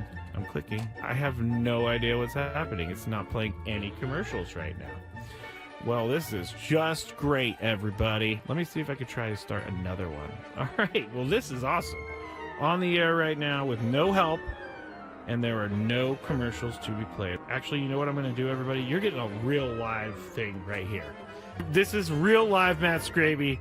I'm going to have to restart Wide Orbit real quick. So goodbye, Wide Orbit. It's not even closing. I'm going to text Adam, and I'm going to say, Adam, I tried to go to break and the commercials did not play, and the program won't shut down. Oh, you know what I'm going to do? I'm going to have to do some Control-Alt-Delete over here. Control-Alt-Delete. Okay, I got it. Task Manager. It's not coming up. There it goes. Task Manager came up, everybody. I have no idea. I'm way too generous with my stroke giving. Never mind. Are you really? Never mind. Wait. I did not mean for that to happen. I did not. That sounds like a promo to me. Skraby's giving out strokes. I can't wait to hear that one. I'm going to laugh for a while on that one. Nate says, Skraby, maybe you should date her. You might be a generous stroke giver, but I don't think she really wants to leave her boyfriend for that. All right, that was good. In full disclosure, I'm reading this. Tony can't gather himself right now. That was a good one, Chris. That was a really good one. So I saw this at 7-Eleven, and I had to get it. It's called the One Chip Challenge. It was sitting there in the aisle, and I thought, why not? Because I am into spicy stuff. But this thing looks pretty hot. I'm not going to lie. It says a Reaper pepper and a Scorpion pepper. It's also in the shape of a coffin, which doesn't make me very happy about that. It doesn't make me feel good. Oh, extreme heat, it says. I'm going to try a little bit first, just so I don't die, I guess. That's the thing I'm saying. This looks... I don't even know if I should be eating this. It looks like it has mold or something, but let's see how hot it is. Let's go. There's a little bit of spice there. It's going. Oh, man. This is hot. Not that bad, though. I still have this side to go. It is getting hot. I'm not gonna lie. My mouth is like getting crazy. Now it's kicking in.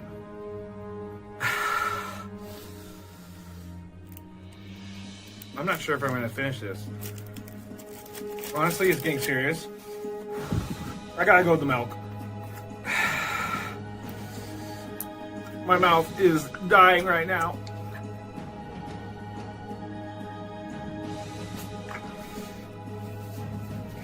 Yeah, this is not fun, guys.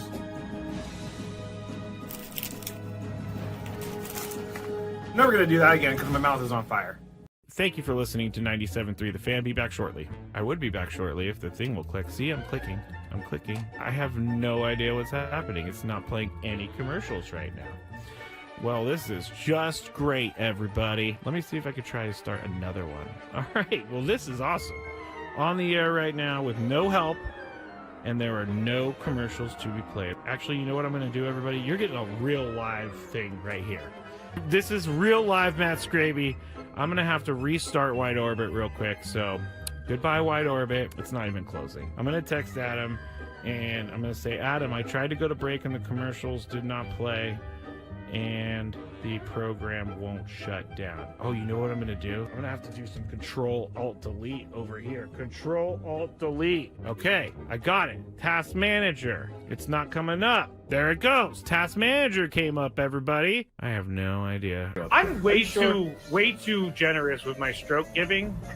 Never mind. Are you really? Never mind. Wait. I did not mean for that to happen. I did not. That sounds like a promo to me. Skraby's giving out strokes. I can't wait to hear that one. I'm gonna laugh for a while on that one. Nate says, Skraby, maybe you should date her.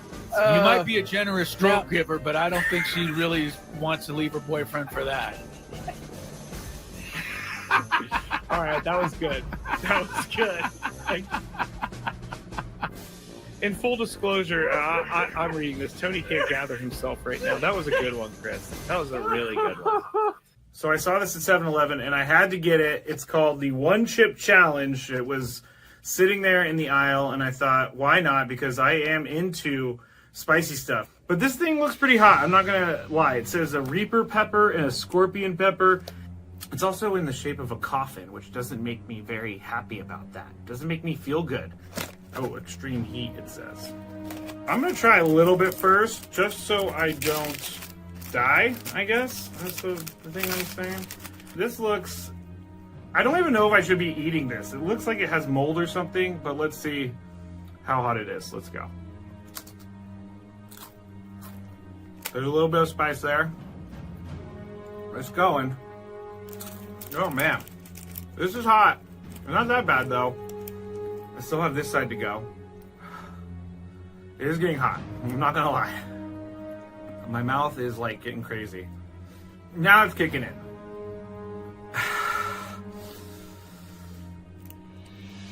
I'm not sure if I'm gonna finish this. Honestly, it's getting serious. I gotta go with the milk.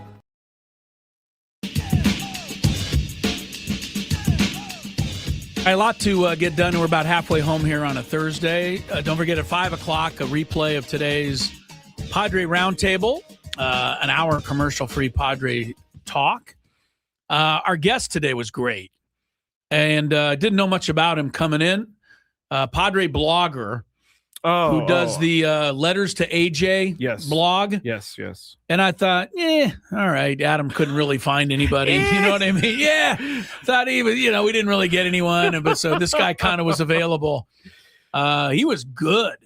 And he's smart. We should start reading his blogs. I'm looking forward to hearing it because he's on it. Yeah. I wasn't able to listen this morning. So I have a Skraby show tonight. And during the 5 to 6 p.m., I will be listening. Yeah, he did a good job on the roundtable. I did read something online about breaking down Manny's swing, or that's what he did in his article, and he talked about some of that. But pretty smart guy, pretty smart. So, in fact, a lot of what he said, he might as well have been speaking in Swahili because I didn't get all that stuff. Does he have a good outlook for this team? I think he has the same outlook we all have right now, which is, it's going to have to turn. Awesome. Yeah, I don't think. Well, you can't have a different outlook. I know. I was looking for a little bit of. They're the worst hitting team in baseball, bar none. Almost any other way you look at it, somehow that has to change. You've got 89 games to do something about it. Coming up though later in the show, going to go over some of the top players, and so this isn't just hearsay. This is the top players that people are talking about will or could or should get traded at the trade deadline. So we'll look at some of those names and how they maybe could fit if we get them. At what time? Here. I don't know. Just later in the show. Yeah, well, we'll figure it out. We got the big 5 too, so. Well, if we don't do it, then I lied. Wouldn't be the first time. I did not expect you to say that. Canada 2, Qatar nothing. There's a little excitement there, though, for a minute, Skrabe. Yeah. The Canadian player was taken down right at the edge of the box on a tackle from behind. The official, I didn't know this. See, I'm learning like a lot of people watching the World Cup. The official called yellow card and then called penalty kick because it was in the box. So it was going to be 3-0 probably. But they looked on replay. The replay said the foul was just outside the box, which took away the penalty kick. But the replay also was able to upgrade to a red card. So the Qatar player was done for the game. Yeah. The official gave him the red card. It wasn't really the official was just passing along the bad news. No, yeah, it was. That was something random. I hadn't seen before. And I didn't know that the replay booth could actually eject you from the match. This is exactly how the NFL should do it with unnecessary Agreed? roughness. Okay.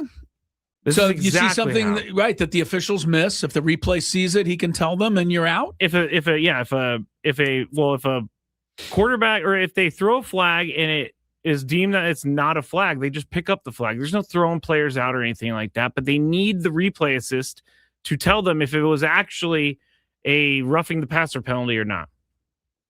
We watched, you and I, the other day, an old NFL game from 94. Oh, it was Elway and Montana game. Yes. Broncos Chiefs. Yes. How many roughing the passer penalties were there that were not even considered to be called? I think every play. Every play. I mean, Montana would go back and they'd just crunch the guy, and then they would land on him extra hard. Yeah, they would pile drive him into the ground, which now is a 15-yard penalty. Yeah, and he'd get up and pat the guy in the butt, and they'd go play the next play. There was no flag of any kind. Yes. All right, let's get to what are we doing? A little potpourri here. Sports potpourri. So we're going to start with we're going to have, from my side, we're going to have a Jalen Brunson message. We have Brunson. What? How was the parade today? Message. Did you see the parade? Or I just saw bits and pieces, but it looked like it was insane, I got to say. But first, if you love Mediterranean food, try Spiro's for authentic Mediterranean cuisine in Coronado or La Jolla. For dining or takeout options, visit Spiro'sCuisine.com. I don't remember, Chris, who said that they would never win with Jalen Brunson as their point. The most high profile was Becky Hammond, the former NBA coach and now WNBA coach. Yes, so said no chance you can win with a little guy leading the way. And other people said that as well. Jalen Brunson heard it. Of course he did. You put that chip right on his shoulder. You could tell how he was playing the whole playoffs. And here's Jalen Brunson at the celebration talking to those detractors. There's a lot of people that have a lot of negative stuff to say. There's a lot of people who have a lot of opinions. But when you prove them wrong, you really don't have to say to them. I love this. Well, you love it. I find it funny. I also find it a little unnecessary. There are a million people there. I don't think all a million people appreciated that. What do you mean? Because a lot of people don't care for their little kids to hear that They're said in New York City. So what? In New York City, it's just okay to swear whenever? I think it is. Be rude? Isn't that what New York is known about? Yeah, I know what you're saying, but no, I'm not going to go that far. I mean, Jason Kelsey said a bunch of swear words, too, after theirs. I would like to see Jalen Brunson, what he said there. I'd like it to be remembered and replayed forevermore. like a really great, Pat Riley standing up and going, hey, we're going to do it again next year. Yeah. Or Michael Jordan said, we'll see you next, that kind of thing. Yeah. I think what Jalen Brunson could have and should have said that would have had the same impact is there were a lot of doubters out there. You know who you are. You said we couldn't do it. I'm here to say, bet against us again next year. Yeah. Something like that. To me, that's a rallying cry, right? You can go with that. To just, drop an F-bomb on him. And, I get his frustration, but I just don't know if it's the right. I heard something recently that, in order to deal with haters and, critics on the internet, is before it was to ignore them, be the bigger person, but now it's to get in their faces and to get your side of the story out and tell your thing. So that's what he's doing. He told his side of the story. He walked out there with a trophy, for heaven's sakes. I don't need. He needed to an F-bomb for the exclamation point. I get what he was trying to say. I think he would have been better served the other way. All right. But I'm in the middle on this because I don't swear a lot in general. It was fun. The parade was great. It looked exciting. I will say the 150,000 police look like they did a pretty good job of keeping the people somewhat under containment. That is true. Now, James Dolan, he was on her sister station WFAN. Now if you want to use bad language, use it describing him. Well, I can't. But James Dolan I think it's really funny now that the New York fans are embracing James Dolan, and they're doing stories about how James Dolan asked the Knicks players to sacrifice for each other. He's just the greatest guy ever. Well, they're going to hear this and they're going to be out. Yeah, go back on James Dolan and look up some of the stuff. Oh, James One Dolan, of the most hated people ever. James Dolan is, and deservedly so. We said it the other day. He has facial recognition software, and he runs people through that he doesn't like through it. And then if he finds them, he kicks them out of the stadium. That's the type of guy he is. Bad guy. So James Dolan, he's on top of the world. Knicks won the championship for the first time in 53 years. He could be raking in the money if he wanted to. So He's already raking it in. Yeah. I hate to tell you. Craig Carton on WFAN asked him, hey, does this mean you're going to spend more now because they have a championship team? You're in the number one market in the world? Here's what James Dolan said. First off, most of our guys are on a contract. Right. We have a couple guys who are not. If we could bring back the whole team, right, exactly as it is, I think why wouldn't you, right? Mm-hmm. But I don't know if we're going to be able to. Just contractually. And some guys are going to get bigger paydays. I picked the wrong part of this clip, to be honest. This is my fault. Hold on. I'm gonna. Well, if you don't find it, what you want to find is right, where. Here's the quote. Okay, go ahead. Here's the quote. I'm sorry. I thought I had it queued up. All right. Quote, there's certain things in the NBA that you'd have to be suicidal to do. One of them is the second apron, which is like luxury tax money. Cannot go into the second apron. I'll write as big a check as possible, but I can't write a check that goes into the second apron. This guy has more money than he's ever had. Isn't there a salary cap, though, in the NBA? Yes, but there's certain rules where you could pay taxes on max contracts, and I really don't even understand it all. But there is a way for them to get into another. So you think that he should bracket. Just roll out endless money for this team? I think he should take advantage of the popularity he has right at this moment. Yeah, well, he's not. He did okay. He might have some popularity that he's never enjoyed before. And the true James Dolan will show through soon enough. Well, you just heard it. He's not going to spend it anymore. Yeah, I get that. But I think that's an owner speak. Owners are not going to say to players they may have to negotiate with, I'm going to spend whatever it takes. You don't say that. You say, I got to cut it. I got to cut it somewhere. Can we stop Just acting like when you go for a raise here, Skraby, and they say, we don't have any money. That's what they always say. Well, I don't ask for a raise anymore. But I forgot where I was going with that. I get you. I forgot where I was going. What do you got? Well, I have one more if you need me to. I got a big update on the parade in Raleigh, North Carolina for the Hurricanes. Okay, let's go one parade to the other. I don't know when it is, and I've not heard word one about it. Yeah, I thought it was taking place today. I have no idea. Have you seen anything about it? Let me see. I've seen nothing. I've seen no mention of it. Saturday, June 20th at 11 a.m. It says. Oh, all right. WRAL is reporting. And they're it. expecting what, 12, 14 people? They said in Raleigh for this about 18. It says it's not the same excitement and enthusiasm as there is for the Nick one today. But hey, congratulations to all those people in good old Raleigh, North Carolina. Joe Burrow. Yes, I've seen. Did you see this one? I've seen this floating around. Haven't bit into it yet. Joe Burrow is trying something here. And we'll see if it works. Joe Burrow was on the LSU 2019 national championship team. Super team. It was pretty crazy, right? Who were their two receivers? Jamar Chase. Their two receivers were Jefferson. Oh, and Jamar Chase. And Jamar Chase. Yeah. Like, are you serious?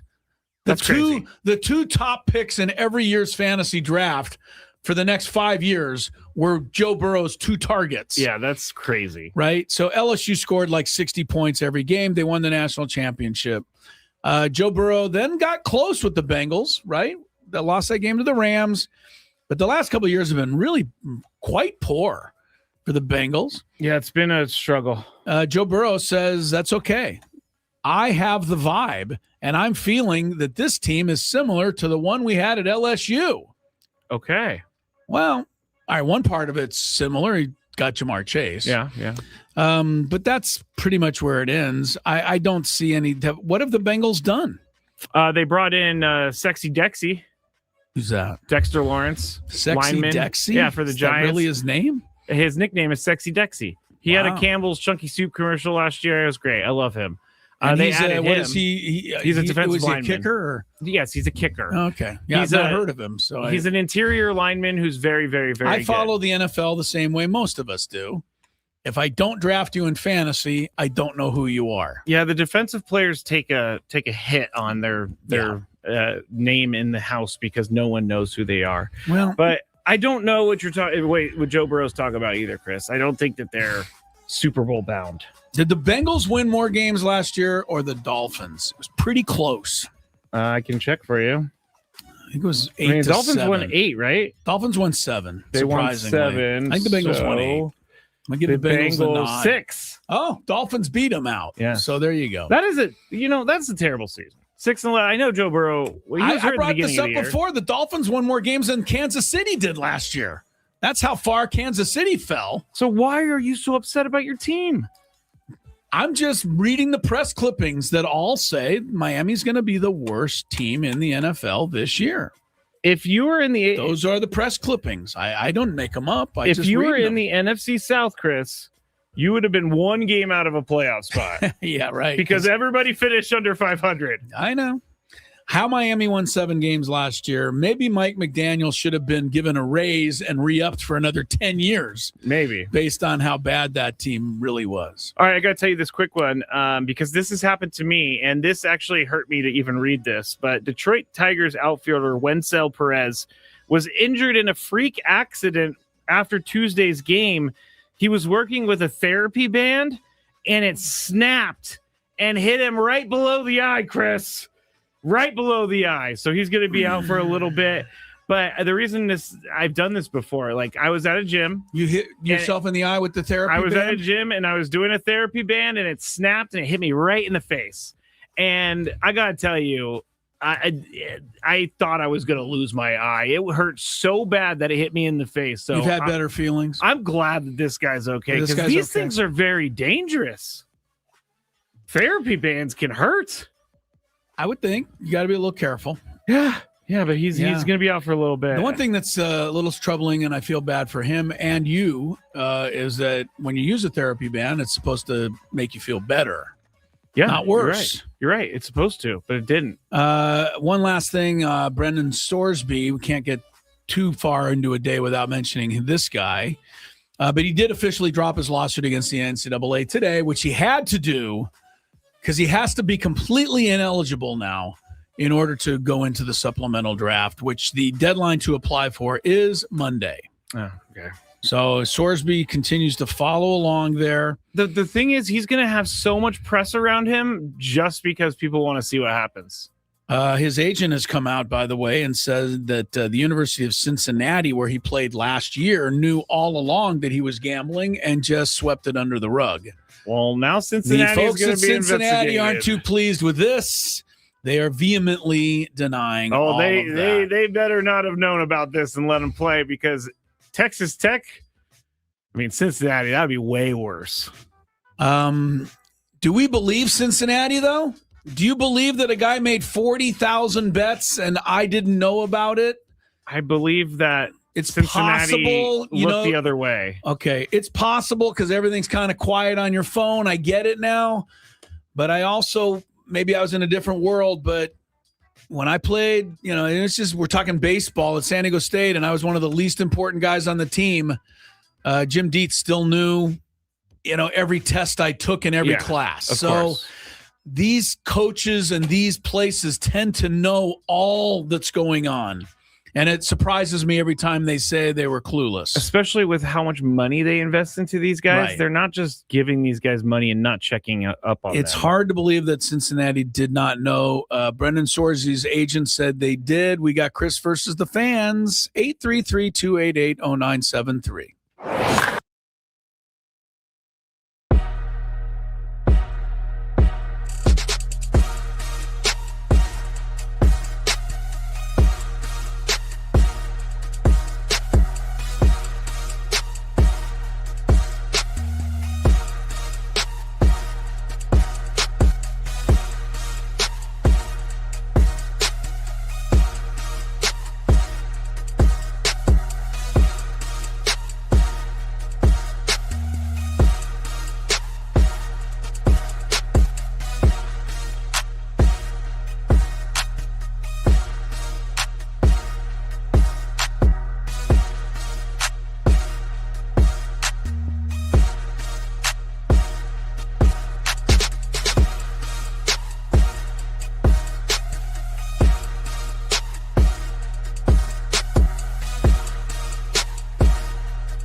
Into the 4 o'clock hour, which today qualifies as our happy hour.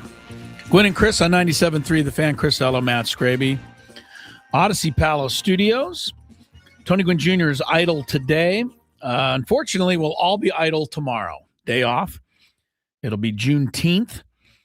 Happy hour here, brought to you by GL Pools, the company trusted by thousands of San Diegans to keep their pools sparkling, swim ready, and expertly maintained. Call GL Pools now. Say radio. Get a free month of service. If I had the guys at GL Pools on my pool today, Skraby, I would not have been stung by a bee in the hand this morning. What? Yeah.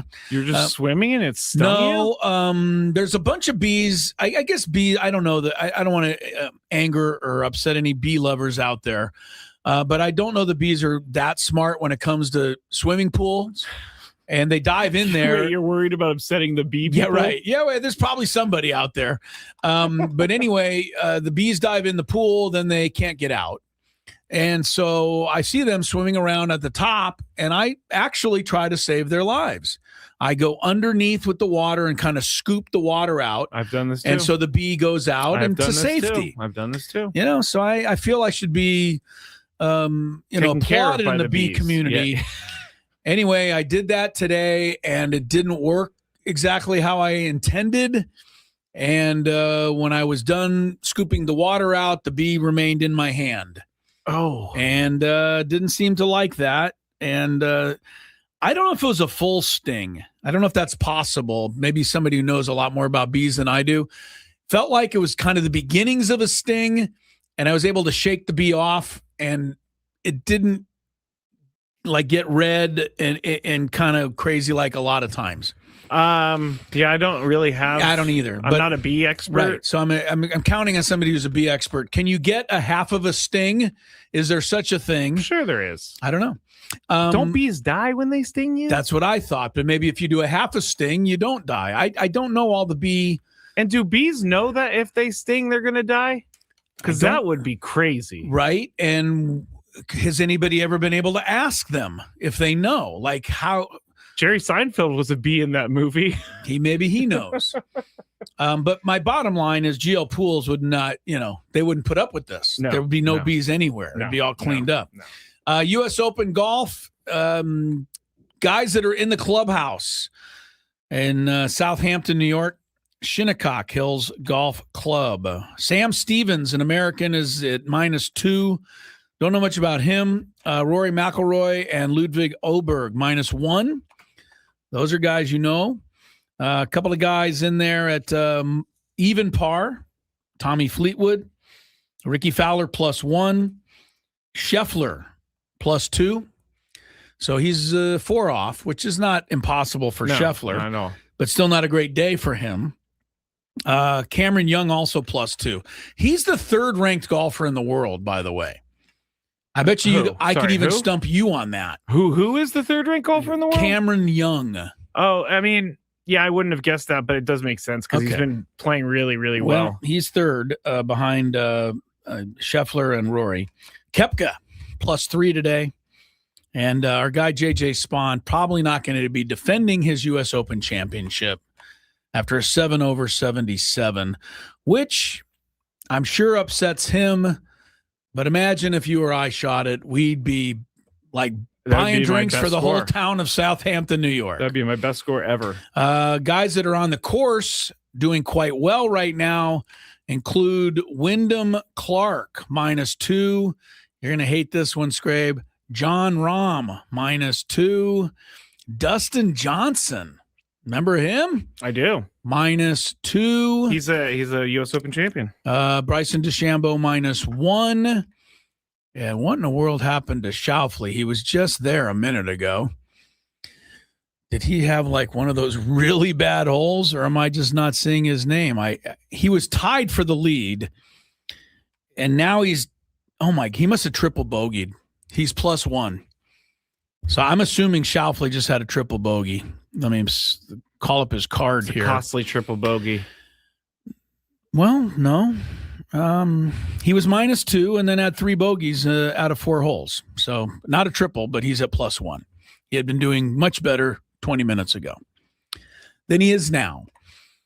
Sam Levitt was at the World Cup in the middle of the excitement today.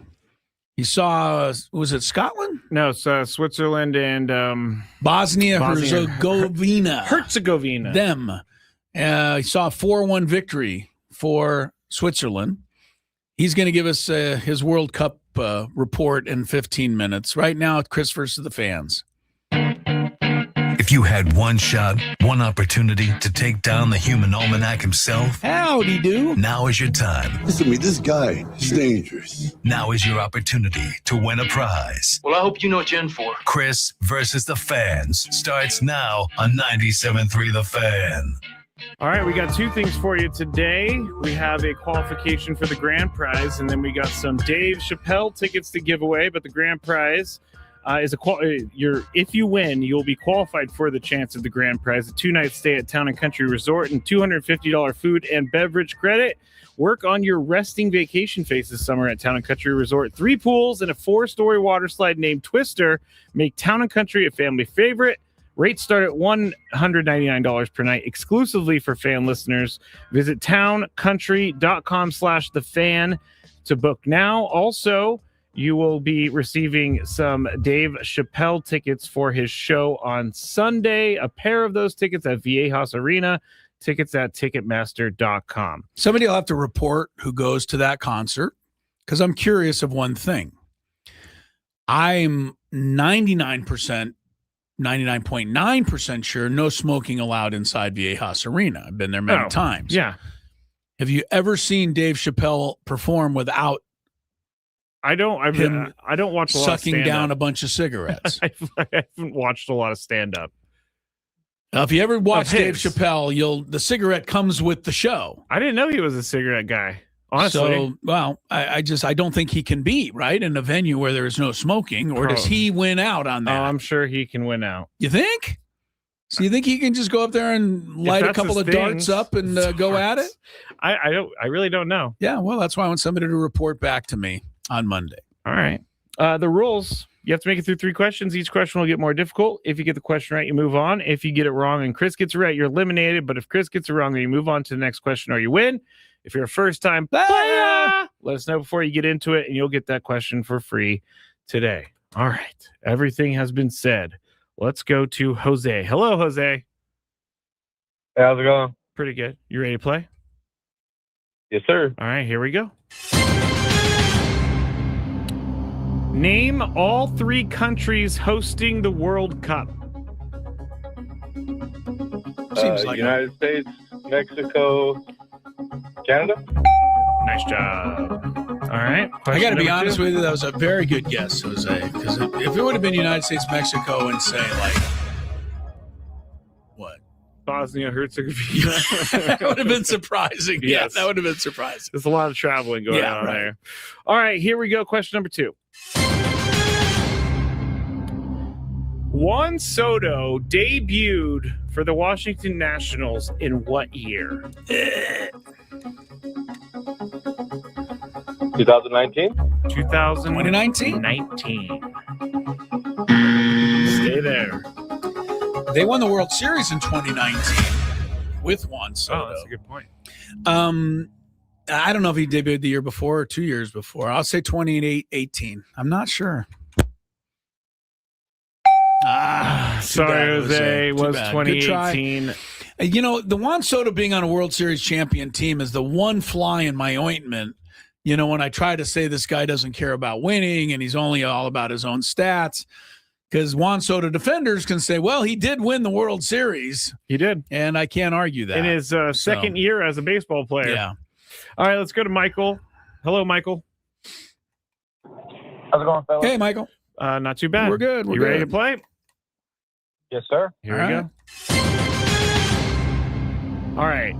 Name 2 of the 3 decisions you can make after winning an NFL coin toss. So if you win the NFL coin toss, you have 3 decisions you can make. Name 2 of them. Wow. You can either kick the ball or receive the ball. There you go. Smart. Do you know the third? One, defend which side of the field, or I don't know. No, it's defer. Oh, you can see, defer would to have the got me other on team. that. All right. So you can't choose to defend a side? I think when you and leave the choice whether to kick to the other team. No, I think if you choose kick, you could choose the side, but if you defer, you give the choice to the other team. I believe. I don't know. Yeah. All right, here we go, Michael. Question Good job, number 2. Michael. You got through there. This question might be flawed. New York Knicks question. A lot of your questions are Name flawed. the Knicks player who caused Linsanity. Jeremy Lin. Jeremy Lin. I didn't know if anybody would remember him. Yeah, he's happy that somebody does.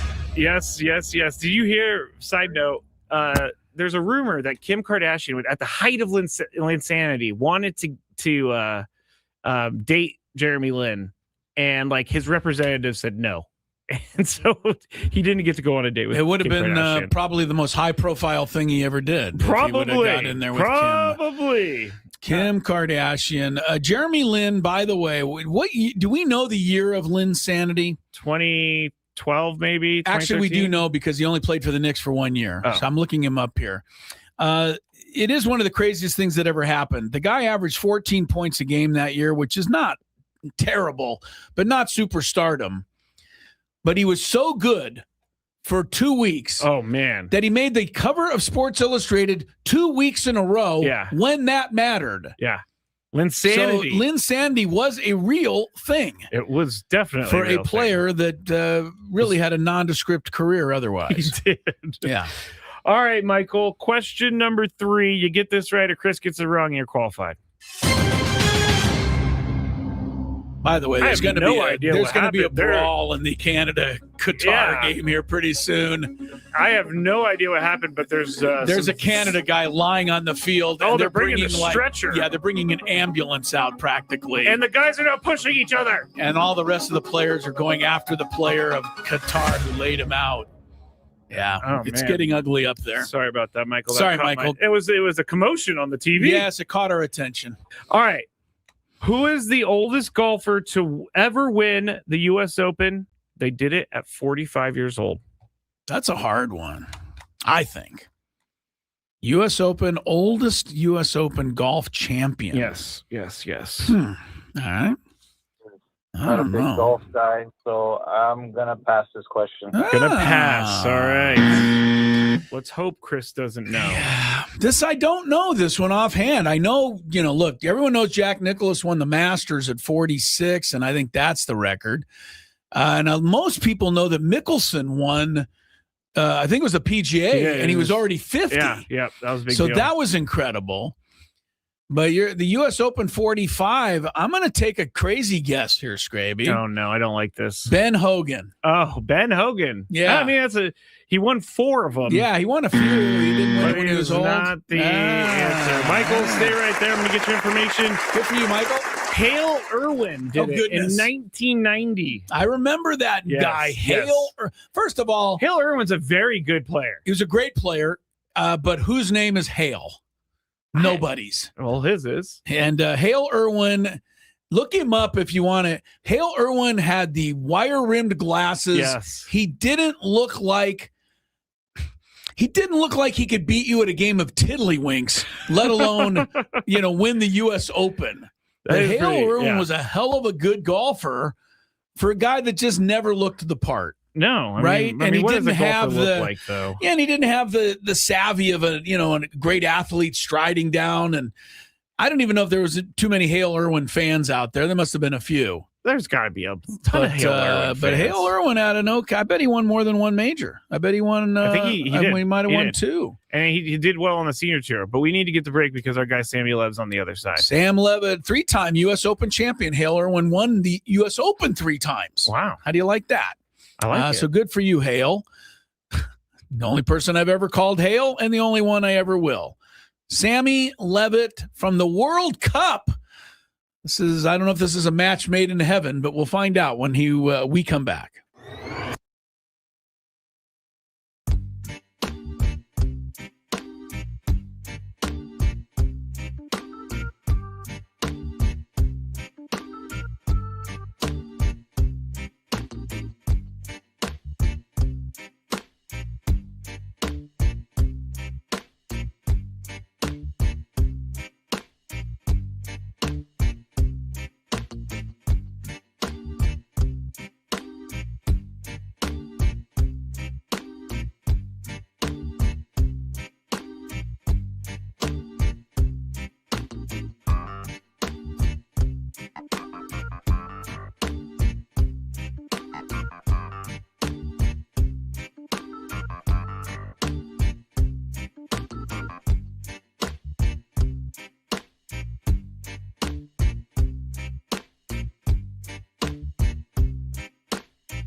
cooler heads have finally prevailed in that Canada-Qatar match up there. 3-0 Canada, but Qatar's down to 9 players.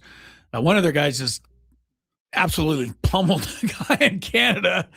And the guy in Canada had to be carried out on a stretcher, and I think there was palm fronds and grapes. In this case, he was actually hurt. I think he was actually hurt. The Canadian the players were livid. They wanted to just fight anybody on the other team, and they finally got some order restored there. But the World Cup is upon us, and right in the middle of all the excitement today in Los Angeles was our own Sam Levitt, proving once again, Sam, that you make more money than Skraby and I combined, because you could somehow afford a ticket to get the hell in there today. How was it at SoFi Stadium? Take us through a little of the experience. The ticket wasn't that crazy. I waited it out till this morning. I was keeping an eye on it. It wasn't cheap, but it all lined up where the Padres were off today. There was a game in LA, and I thought to myself, when will I ever again have the opportunity to go to a World Cup game? For sure, and the answer is maybe never, right? When's the next time it's going to be in the U.S.? Probably not for decades, and by that point, who knows where I'll be at in life. So, and who knows if I'll ever get to a World Cup anywhere else. So I took the opportunity. I saw Switzerland against Bosnia and I'm going to mess up the country name. Bosnia and Herzegovina. Herzegovina. Yeah. Herzegovina, I think is how it's pronounced. Switzerland against Bosnia and Herzegovina, and it was a lot of fun. It was pretty awesome. I'm glad I went. Skraby said I wouldn't ask you, so I won't. Don't I don't want to know how much you paid. No. How much? Text him after. Okay, we'll find out. But did you have to pay an arm and a leg to park and all of that too, or has that been overblown? It wasn't as bad as I thought. I parked outside the normal parking areas. It wasn't cheap, but I thought it was manageable. I won't say it was cheap though. But here's the thing. I went in expecting that. Right. I even took out some cash in case I needed to pay in cash to park.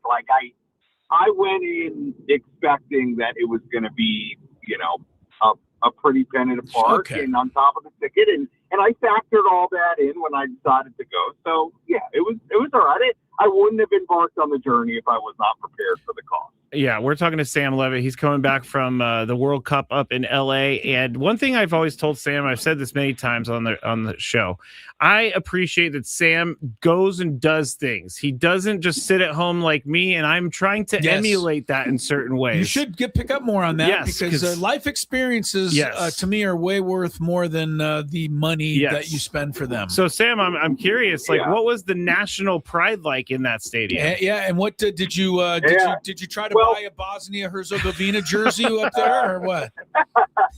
No, I didn't buy a jersey of either team. It wasn't for sale. There was a FIFA store in the stadium, but none of the merchandise appealed to me. And I'm not a big merchandise guy. And you're right. Just to go back to the experience thing, you're right. I do try to go do, and I don't let last minute affect me much. I went to Japan in January. That was like a trip that I planned the week out. So yes. Now I also have the ability to do it in the sense of I'm on my own and I don't need to clear it with anybody, and there are no children, and that's I guess one of the benefits of being just a single guy, a loner in this lonely world. An eligible bachelor. An eligible bachelor. That's one of the benefits. But I will say, a few things stood out to me. Number one, man, everybody was so happy to be there. You want to talk about a sporting event, win or lose, where it was just a great vibe.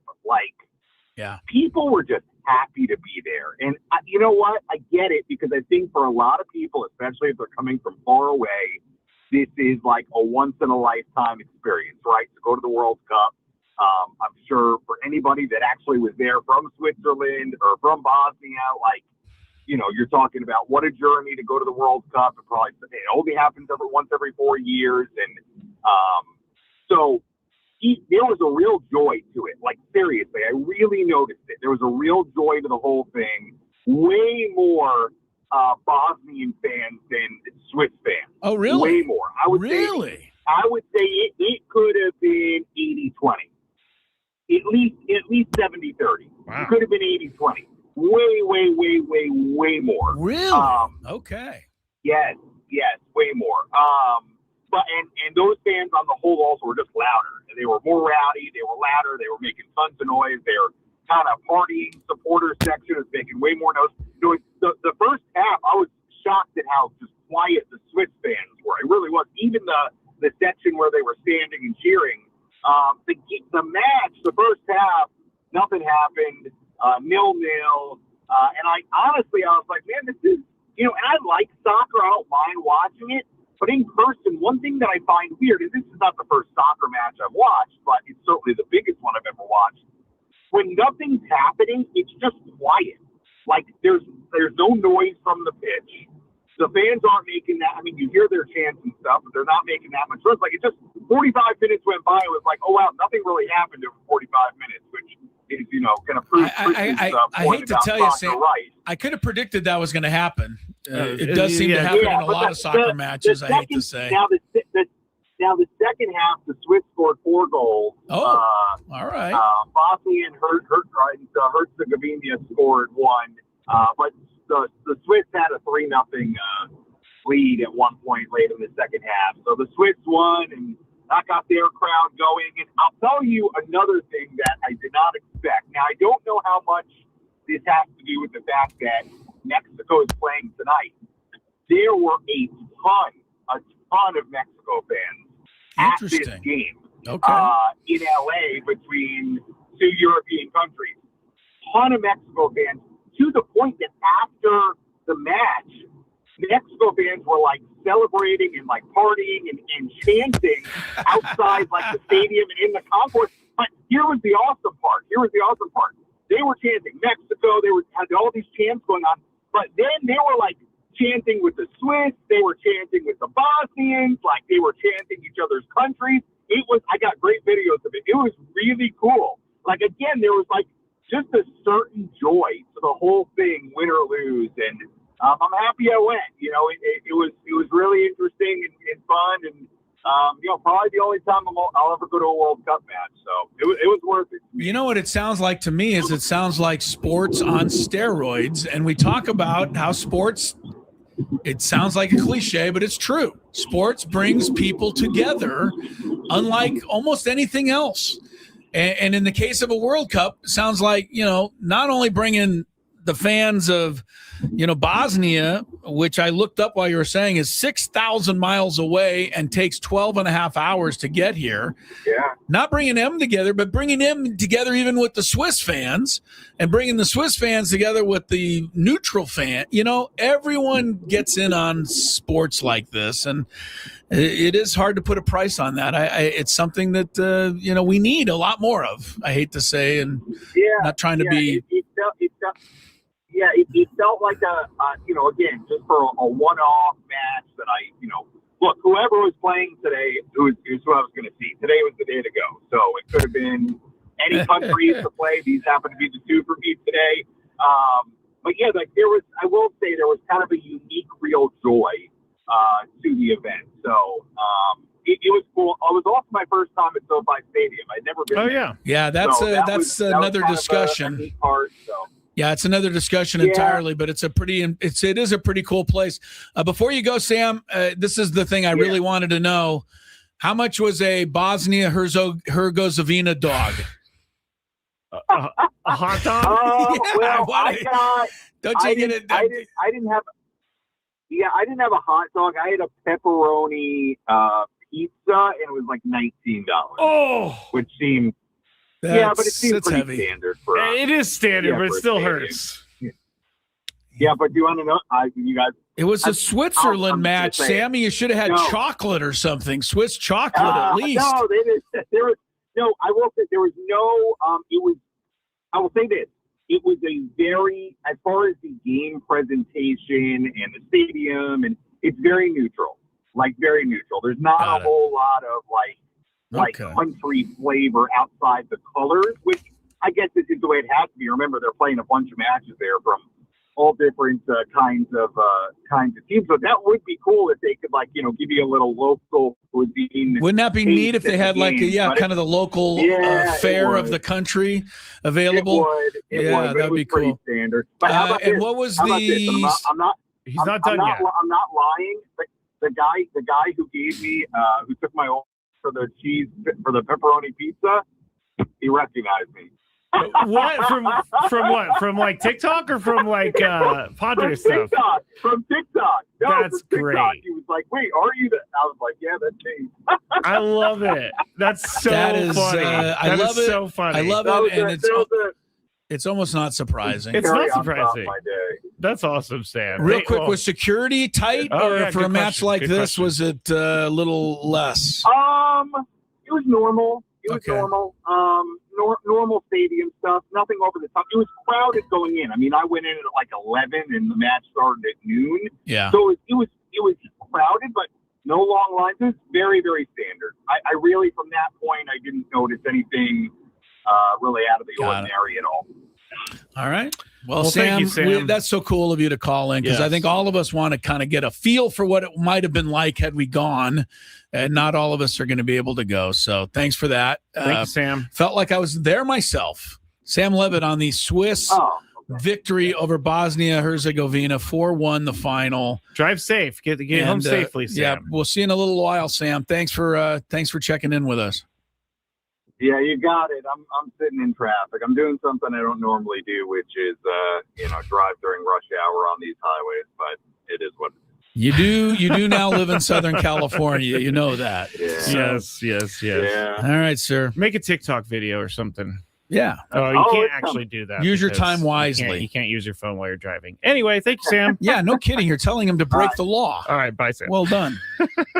All right, Sammy Levitt there. We'll take one final time out on our show. Remember, we got the Padre Roundtable at the top of the hour, but we got some Big Five stuff Brandon to cover. Says, prayers up, Sam. See you at 9 p.m. Yeah, it'll be a while probably before he gets back. But you know what? I'm glad he went. Yeah, me like too. I said, it probably cost way too much.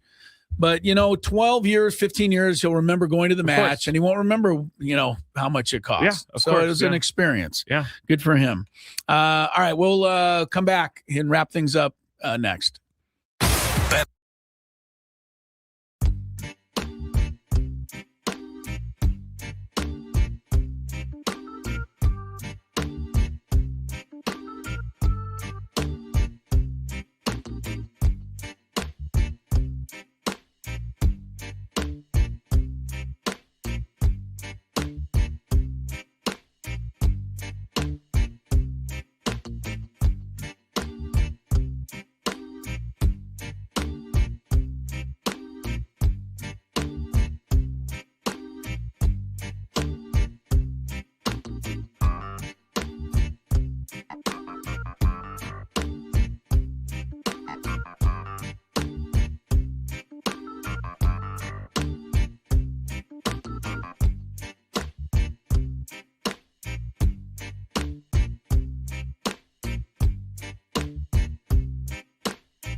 Real quick at the U.S. Open, Dustin Johnson and Wyndham Clark have caught a little fire here, Skraby, and both have gone to 4 under par, 2 shots clear of the first round lead with about 5 holes to play. Good. I don't know if it's good or not to see Dustin Johnson back in the running. It's surprising. Was he a likable golfer, or he was a little? He was more polarizing, right? Yeah, there's when rumors, he was having his heyday. Yeah, there's a couple rumors that he slept with another guy's wife on the tour, and that's terrific news. Yeah, is Gretzky's daughter aware of this rumor? I think it was before Paulina Gretzky, but he's not. Let's just say he's not in the not a greatest lovable standing. guy. Yeah, it's not. How about the other guy, Wyndham Clark? I know nothing about him, but he sounds like a nice guy. All right, they're both 4 under par, and the Canada-Qatar match. Thank goodness Qatar just hasn't had every player kicked out of the game. Yeah, they should just end this. It really should. They're down to 9 players. Canada is just like a shooting gallery and leading 5-0 now in the second half. So real quick about Dustin Johnson, I think this is a fun story. I believe he went to East Carolina. That's where he played golf. Okay. And he is such a talented golfer that his teammate back in East Carolina said he used to stay out all night, not sleep at all, drink like crazy, go play golf, and end up shooting like a 63. He went to Coastal Carolina. Okay. Want to get that accurate? Yes, but he's like, if he would have applied his raw talent, could have been really something. Be one of the best of all time. Yeah. One thing I just see here about Dustin Johnson, he and I share a birthday. Wow. Yeah, Monday will be both of our birthdays. So happy birthday to you, Dustin. See how it works out there. I have one quick thing on Hale Irwin. We'd mentioned that crazy name earlier. 3-time U.S. Open golf champion back in the day. Classic. His first U.S. Open title in 1990. Wait, let me get the right year. His first one, 1974. Sorry, Skrabe, okay? They called it the Massacre at Winged Foot. Irwin won with a score of 7 over par. I totally remember this. You do? Well, not like I remember reading about it, and I remember everybody talking about 7 over, and he won the U.S. Open. But the incredible thing about Hale Irwin, because he came up as the oldest ever to win the U.S. Open, he won at the age of 29, and then he won again 16 years later at the age of 45. That's pretty impressive. That is impressive. Pretty impressive. He also had a golf club line through Cobra. And Hale Irwin, for all the fun I'm trying to make of him as a non-athletic looking guy, he's in the World Golf Hall of Fame. And that's not a bad place to reside. No, but it's pretty easy to get in the world. I think you have to win like 2 tournaments, and I don't know that it's that easy. I mean, you're not in the running to make it. No, I'm not a professional golfer. Hale is still out there, by the way. 81 years old. Lives in Missouri. If you want to get him on the show, I'm good. I think it'd be fun. If I could get Hale Irwin on, maybe. I mean, it'd be fun, man. I'll look in to see how I can contact Hale Irwin. Hale Irwin. I love it, man. All right, let's get to the Big Five here. It's that time of the show when we check on the latest in sports. Only the most important topics and questions are brought to light. Stop what you're doing and listen. These news stories will astound and amaze you. The one, the only. Oh my God, who the hell cares? The Big Five starts now on 97.3 The Fan. All right. We're broadcasting live from the Bill House Studios where we know how, and we're going to get right into it.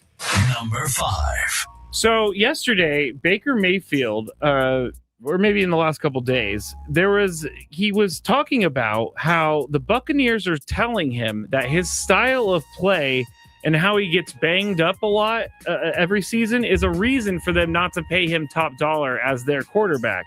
And Baker Mayfield, his response was, I've played every game the last 3 years. So my question, Chris, to you is, do the Buccaneers have a leg to stand on here? Well, I'll be honest with you. I side with Baker here. First of all, scoreboard, right? He's been in every game, and he plays, a kind of a rough style, game. But he shows up. He answers the bell. Yeah, he answers the bell. And then secondly, we said this last time you brought this up about should they sign him to a max deal? Maybe not, but the alternative is just to have a lousy quarterback because there's just only like 9-10 guys out there. Yeah. And I think Baker, is a guy that can be one of those, when he's on his game. So, I think the Buccaneers are going to make a mistake if they run away from Baker Mayfield. I don't know that there's a good enough replacement for him. They definitely don't have a good enough replacement. There's no one on the free agent market. You don't have a quarterback if you don't have Baker Mayfield. You're kind of stuck. You've done this to yourself, Tampa Bay Buccaneers. You could have started drafting or looking into the future of the quarterback position, but you didn't. So pay the man. Pay the man. He deserves it. I'm looking at this. Hale Irwin was a 3-time Sports Illustrated cover boy. He got the cover every time he won the U.S. Open. I was going to say, that's probably why. Him. Yeah. Number 4. Hale Irwin. We got to get him on now. I'm excited. Hale Irwin has never been mentioned so much on a radio show in the last 25 years. No doubt. Ivory Coast, Elia Wahi, 2026 World Cup participant, was arrested for alleged spot fixing just a couple of weeks before the tournament began. He's 23 years old. He plays for a soccer club in Nice, but he is on the Ivory Coast team. Now, spot fixing is the illegal manipulation of a specific part of a sporting event, often for betting purposes, typically without affecting the overall outcome of the game. He was arrested by French police on May 29th. He was allowed to travel to the U.S. for the World Cup, and he played in their Ivory Coast opening game when they won 1-0 over Ecuador.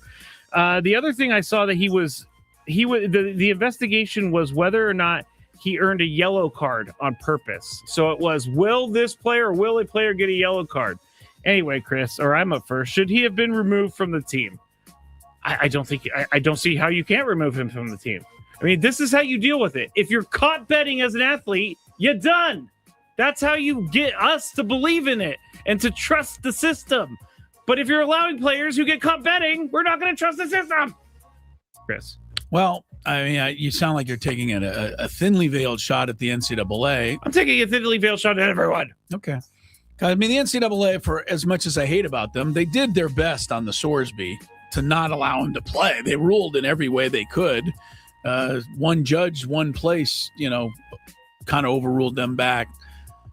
Yeah, I've said it before. You have to take any kind of gambling stuff seriously if you want your sport to be worth, a grain of salt. So, yes. Okay. Number 3. The WNBA announced the other day that it's going to expand the regular season from 44 games to a record 50 games in 2027. There's a bunch of its new collecting and bargaining agreement stuff. They're trying to expand it up to 55 games, I think, by a certain period of time. But the WNBA commissioner said that the demand for the WNBA has never been greater, and expanding to a 50-game regular season reflects the extraordinary momentum we are seeing across the league. Chris, is this a good idea? First of all, I want to just say that that was a commissioner statement if there ever was one. Yeah. You know what I mean? Yeah. They have those ready to go in their desk. They just, there's a file for commissioner statements, and that's one of them. Yes. The excitement, the enthusiasm has never been higher for the WNBA. Okay, whatever. Why do we have to be so robotic all the time? Yeah, I mean, just be honest and straight up. I think the WNBA is doing great.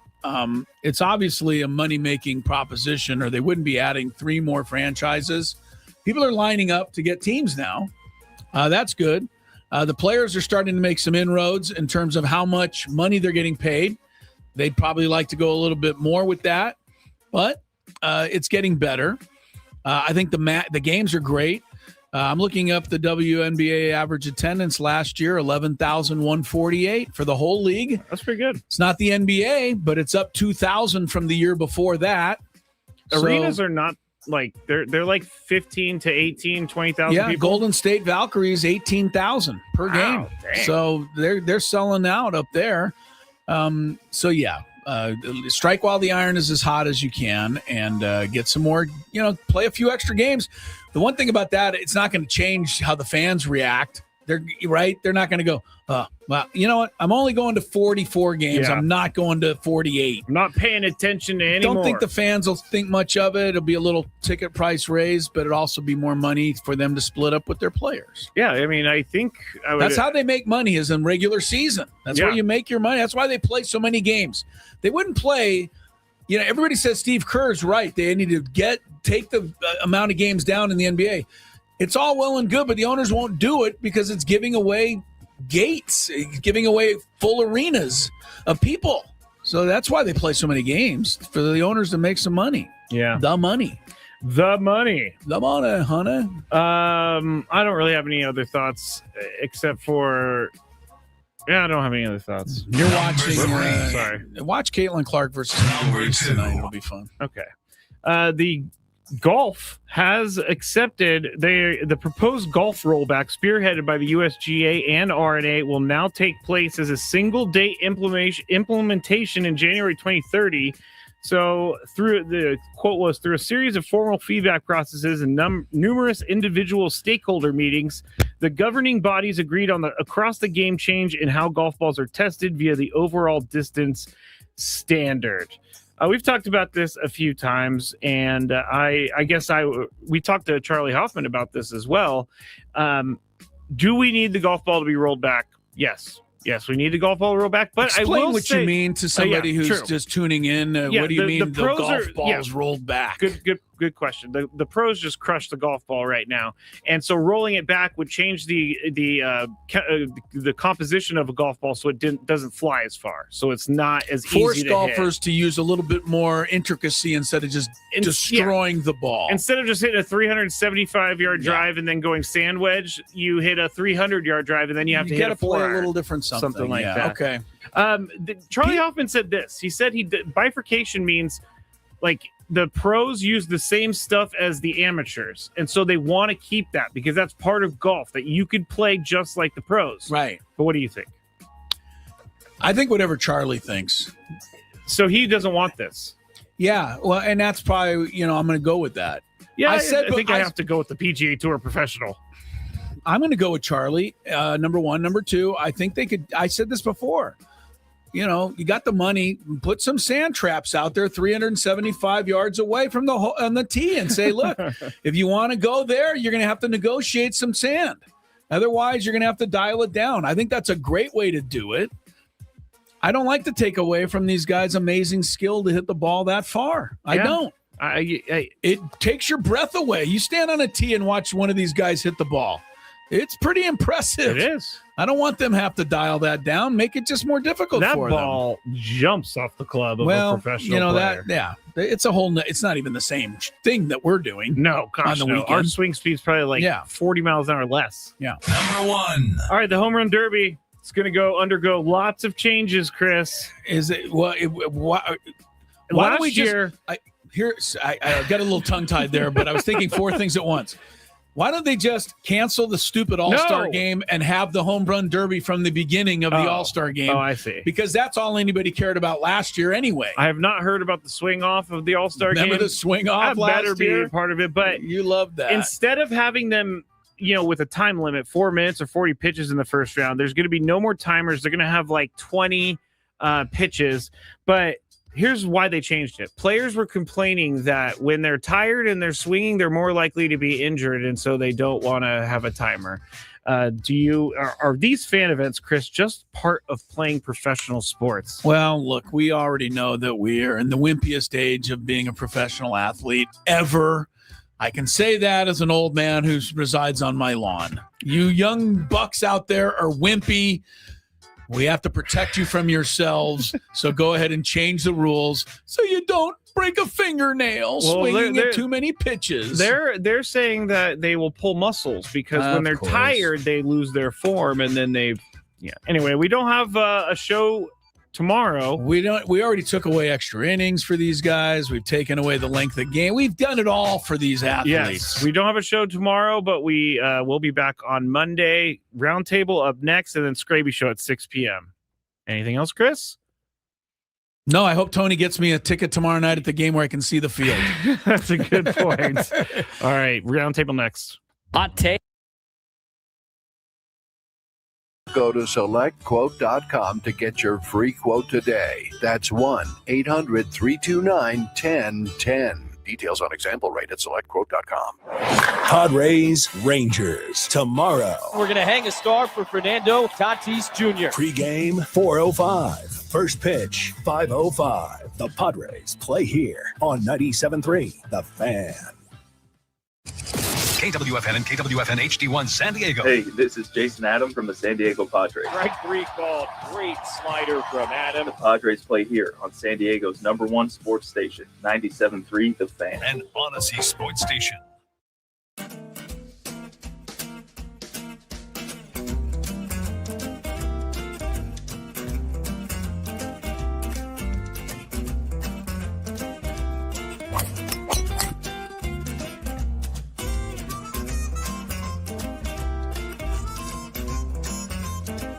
These things. It even tells you, hey, there's a canyon over here. Don't hit it here. Ben Higgins.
And welcome back, everybody. Welcome into a commercial-free hour of Padres Talk. It's our Epic Wings, Epic Padres Roundtable on 97.3 The Fan, brought to you by Epic Wings, always fresh, never frozen. And we have a brand new panelist joining us today, along with our usual crew.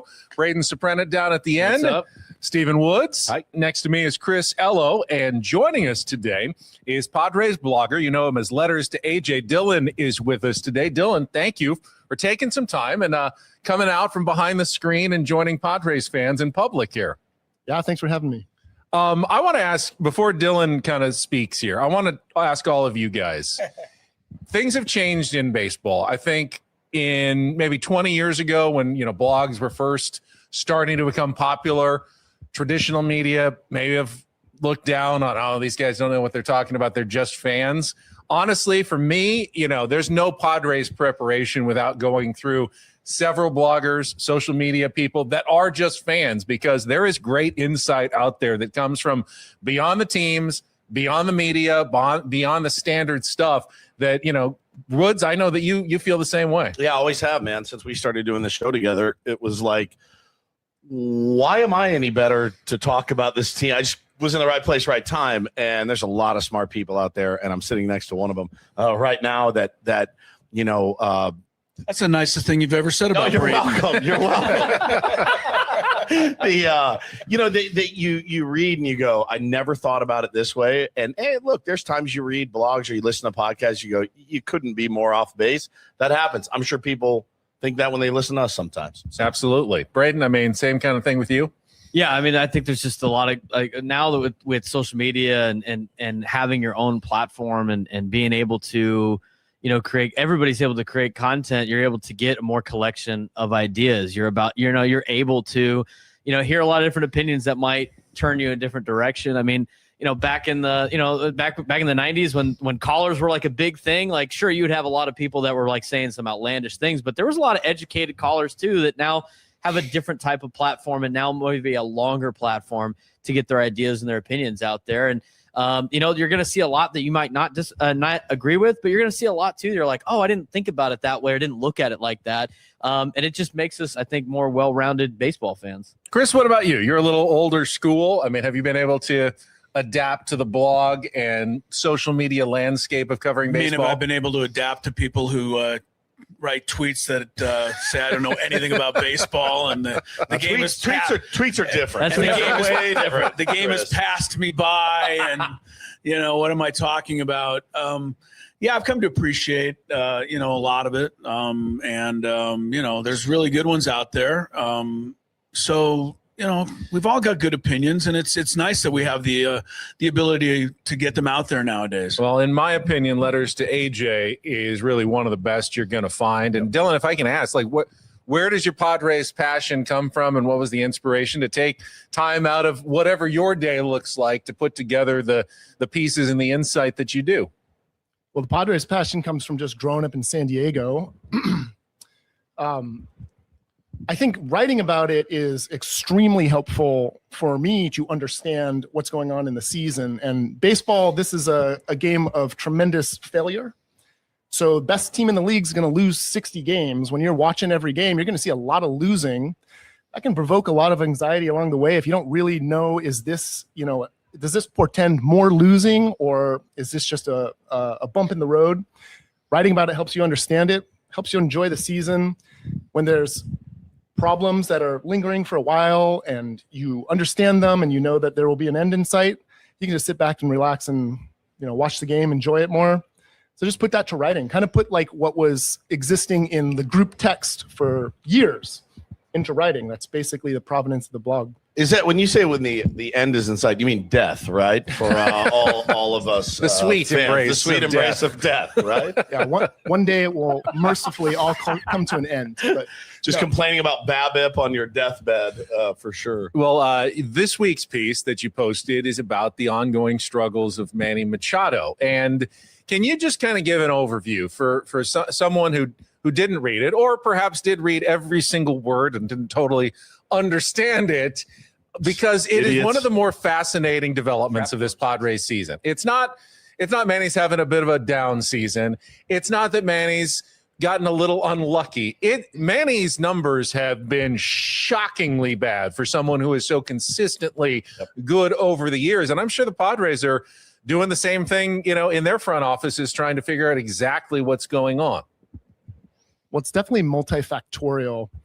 I decided to write about it basically because Manny went on record saying that there was a change that he made. He made a mechanical change that he does feel may have affected his swing timing. And just coincidentally, I think it was 2 days before he went on record with Kevin Acee saying that, Baseball Savant releases these tools that allow you to actually look at to the millisecond, the swing timing at the point of contact. So I decided just to say, well, let's look at his intuition. We actually have the tools to see if his intuition is correct. And sure enough, what we found is when you just look at the raw data, the on-time percentage hasn't changed a bit. When you look at the density plot of where within the window of contact is this on-time contact, it's actually skewed towards the late side of the contact window. And it doesn't sound like much, but 2 or 3, 4 or 5 milliseconds makes a big difference in terms of the quality of contact that you produce, even when you're technically on time. And so we found, his intuition's correct. And then we just looked a little bit deeper about the contextual factors, kind of the headwinds that maybe he's been facing. We found out no batter in baseball has faced more 98 mile per hour plus fastballs than Manny Machado. And a whole bunch of other Padres are on the top 10 leaderboard. That increases the degree of difficulty quite a bit, especially if you're a little out of sync with your timing. I took it a step further and looked at how Petco's been playing. It has been devouring contact like no other ballpark in baseball this year. And then lastly, kind of looked at okay, you're in a funk. He's identified this mechanical issue. Why doesn't he just fix it? Well, there's medical literature on what a hitter is doing in the box. They're not really making decisions about their mechanics. It's really trained reflexes. You can't really flip a switch and just train yourself back into old mechanics. It takes time. Just putting that all together, I thought it actually created a clearer picture than we had up to this point of what's been going on with Manny. I'm curious, just with this level of insight, have you ever had a front office, anyone, kind of reach out to you, or you remained kind of just where you are in your blog space? 100%. Okay. No, I think part of that is keeping a pretty low profile. Yeah. This is going to raise it just a bit. Dylan, thank you for coming out here today. Can you clear up what he just said? Yeah, I know. Sorry, Chris. You lost him on data points, I think. Pretty much. I'm curious what you thought. What did you think when Manny Machado himself came out a week and a half ago and said he's a little tired of all of this stuff and there's too many numbers up on the board? I don't think he was calling you out necessarily, but these are the kinds of things that I think a lot of the hitters now, or at least some of them, are saying kind of is clouding their whole mind when they're getting up to the plate. So what were your thoughts on hearing him say that? You can never know what's really in someone's mind, but the first thing that intuitively came to me is, this sounds like somebody that's been kind of feeling like, I guess the analogy is like drinking out of a fire hose. So data is really helpful to make you make good decisions. But if you are just bombarded with so much data that it is not actually, clarifying the picture for you, but it's just creating lots of different trade-offs that are now clouding your judgment. My natural response to that would be like, can we get rid of some of these analytics, please? I have no idea if that's really, what was behind that, but that's what came to mind for me. And I think it's pretty relatable if that's the case. But Manny's the kind of guy that sometimes just is making off-the-cuff remarks, not necessarily his full conviction behind everything that he's saying. It could have been just a moment of frustration. All of those possibilities, I think, are in play. It was an aside, right? Like no one said, Manny, how do you feel about analytics? It just randomly decided to say, we got to, by the way, while I'm here, while I got you guys, also analytics suck, right? And that was a little bit weird.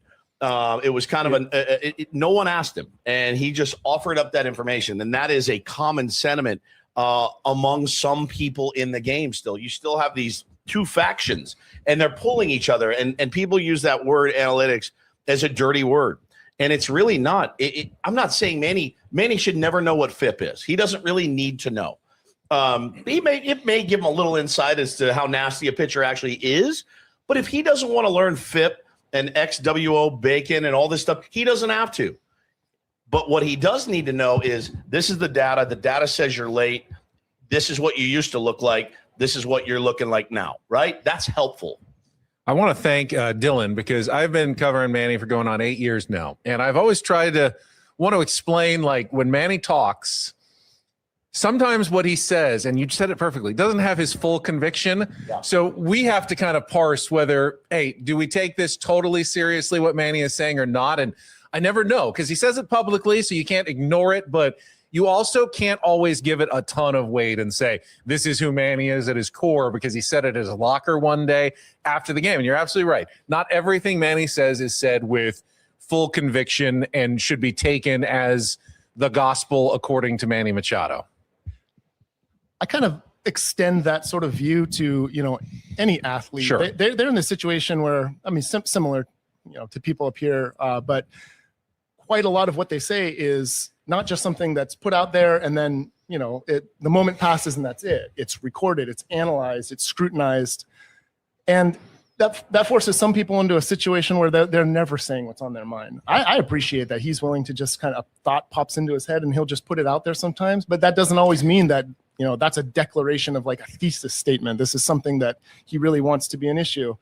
Sometimes it could just be blowing off steam like we all do in our private lives. Well, I know that Chris and Braden and Woods and I would never just talk to fill time when there's a microphone in front of our face. Everything we say, sucks? Milk sucks. Everything we nobody say asked me, but is said with full conviction at every moment of our lives and planned out ahead of time.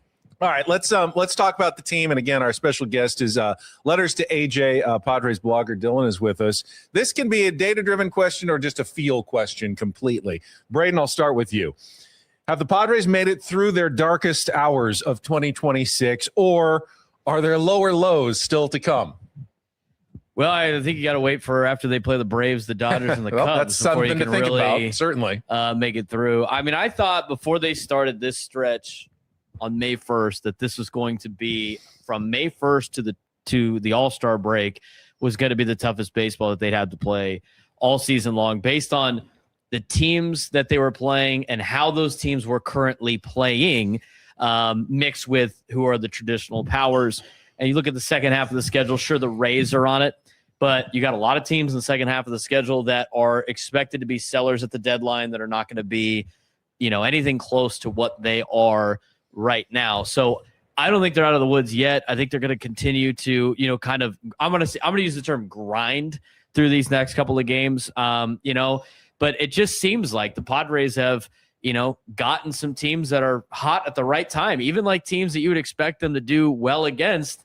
And they're probably better than on paper, have been playing good baseball at the right time. So, no, I don't think they're completely out of the woods yet, but I'm seeing more promising games out of them, if that makes sense. So I think they're starting to work their way out of it, but I'm not ready to say, like, it's okay, fans. They're going to sweep Texas this weekend and everything's going to be fine. Chris, we have seen, if you break it down kind of over the last week and a half, and Kevin Acey had some of the numbers in his daily newsletter today, there has been a shift positively, offensively for the Padres of late. But is that a sign that they have turned some sort of corner and things are going to get better, or could things still get worse from here, over the next few I don't want to weeks? say it's a fugazi that they're doing better. I will say that their team average for the season is 218, which is the lowest in baseball and almost historically low if they keep it up. And their batting average in June, as of right now, is 218. So I don't know how much better it's gotten. I think we've had a couple of games where it's looked like we hoped it would look. But if you want to look at the game yesterday, you can't forget about the two that preceded it, which were awful again. I don't know that they're at their lowest point. I think that they're going to have to, either make a change or, get somebody to come in and I've been talking about a different voice. Craig Stammen, I thought, answered that question really well on your guys' show yesterday. He doesn't think that's it. And so it's not going to be it, right? If he doesn't think that's it. So what's going to have to happen is the guys that are here are going to have to start doing better, or they're going to have to bring a couple of guys in to add to it. But no, I think if they keep the status quo, I think they run the risk of it continuing to get away from them. It's our Epic Padres Roundtable, sponsored by Epic Wings, always fresh, never frozen. Dylan, I saw you kind of nodding when Braden was talking about the upcoming opponents and whether you think, is it the darkest before the dawn, or is there still some more tough days ahead for your Padres? In the immediate future, there's tough days for sure. Like Braden said, there's some tough opponents coming up, even after the stretch with the Dodgers, the Braves. I mean, it's Diamondbacks, it's Blue Jays, World Series runners-up. That's not necessarily a break. Looking beyond that, there's a couple things that should happen. So second half schedule should be a little bit lighter. The pitching that the Padres have faced has been above what any other team has faced in baseball, and that will normalize to some degree. And that Jacob deGrom and Nathan Eovaldi coming up the next 2 days, of course. We're going to be going right through the eye of the storm, but eventually, down the road, that should normalize to some degree. That said, I grew up a Padres fan. Everybody's heard this phrase growing up. When you're a Padres fan, rule number one is there's always a deeper darkness. Always. Right? So I actually hadn't heard that one, but I'm going to add it to my repertoire. It's always in the back of your mind, or as my brother likes to say, it's always a false bottom. But let me frame that as we've been in the golden age of Padres baseball, and we have seen some things over the last few years that truly, growing up, you just don't think you're ever going to see that. So there's optimism for me that there maybe never would have been growing up watching this team. It's a different era, so I don't rule out that this Padres canonical rule of there's always a deeper darkness. At some point, we're going to break through that. I hope that that's this year. Woods, you resonate with deeper darkness over there, I see. No question. It's one of my favorite quotes that I've seen, and it's true. And baseball is just such an interesting game, and it's so long. And and I'm guilty as the next guy. I have let myself treat it like an NFL season too many times, right? Instead of taking a stand, it probably comes with the territory of talking about it every day, but. Even if I wasn't, I would probably still feel the same way. Instead of looking at a series, you look at each game, each inning, pitch by pitch, and you just want to die when you see them not execute the little things. And then it leads to the questions about, do they have the right approach? And can you define approach? Oh, you can't, right? Like, what then is the right hitting coach there? who is the right hitting coach? Because we've never seen one. It's been a long time since there's been a really good hitting coach. So it's hard, man. It's hard to sit and go, yeah, I can see the light at the end of the tunnel. There it is. I don't feel that way necessarily about this team, especially as it's currently constructed, right? If you get guys back and they're healthy and hitting, and if you get guys back and they're healthy and pitching, and if you make a couple of really savvy moves, yes, there's the light. But I don't really see it right now today. We've chewed on a lot of epic wings this season talking about Fernando Tatis Jr. I don't think anyone up here is going to disagree. He's looked a lot better lately, a lot better, whether it's the open stance, whether it's just confidence. I don't know, but I think the question now, I'll start with Dylan, our guest, letters to AJ. What's now the best way to maximize the value of Fernando Tatis Jr.? I mean, right field, second base, where he is in the order, considering not hitting for home runs, but certainly hitting the ball hard. My goodness, he stung the ball yesterday, just stung it against the Cardinals. How do they now make the most of what they have in Fernando Tatis Jr.? Well, there's a move recently, you know, it was a bit sad to see it happen, but they moved on from Nick Castellanos. And in his place, you know, they've had some call-ups. They've had Samad Taylor, Jace Bowen playing the outfield. That's quite a big step up defensively. And what that means is that even though that's moving on from a player that did some things well, while Castellanos was the option in the outfield when Fernando's on the infield, you're incurring an enormous defensive opportunity cost when you have Fernando playing the infield. That has shrunk quite a bit now that there's two more athletic outfielders on the roster. And Fernando's been quite good at second base. He's actually racked up a pretty good outs above average, and he just looks the part. And, you know, I think it's probably safe to say he's the most athletic second baseman in baseball. History. With the best arm. It's not even that far-fetched. He's such a nuclear athlete. And but he plays it loves well. And he looks like he loves it. Yep. And who knows if this is just coincidental, but he has been getting right at the plate. He's been playing great defense. And now you're not incurring that massive opportunity cost of not having him in right field. That gap is shrunk a bit with better athletes out there.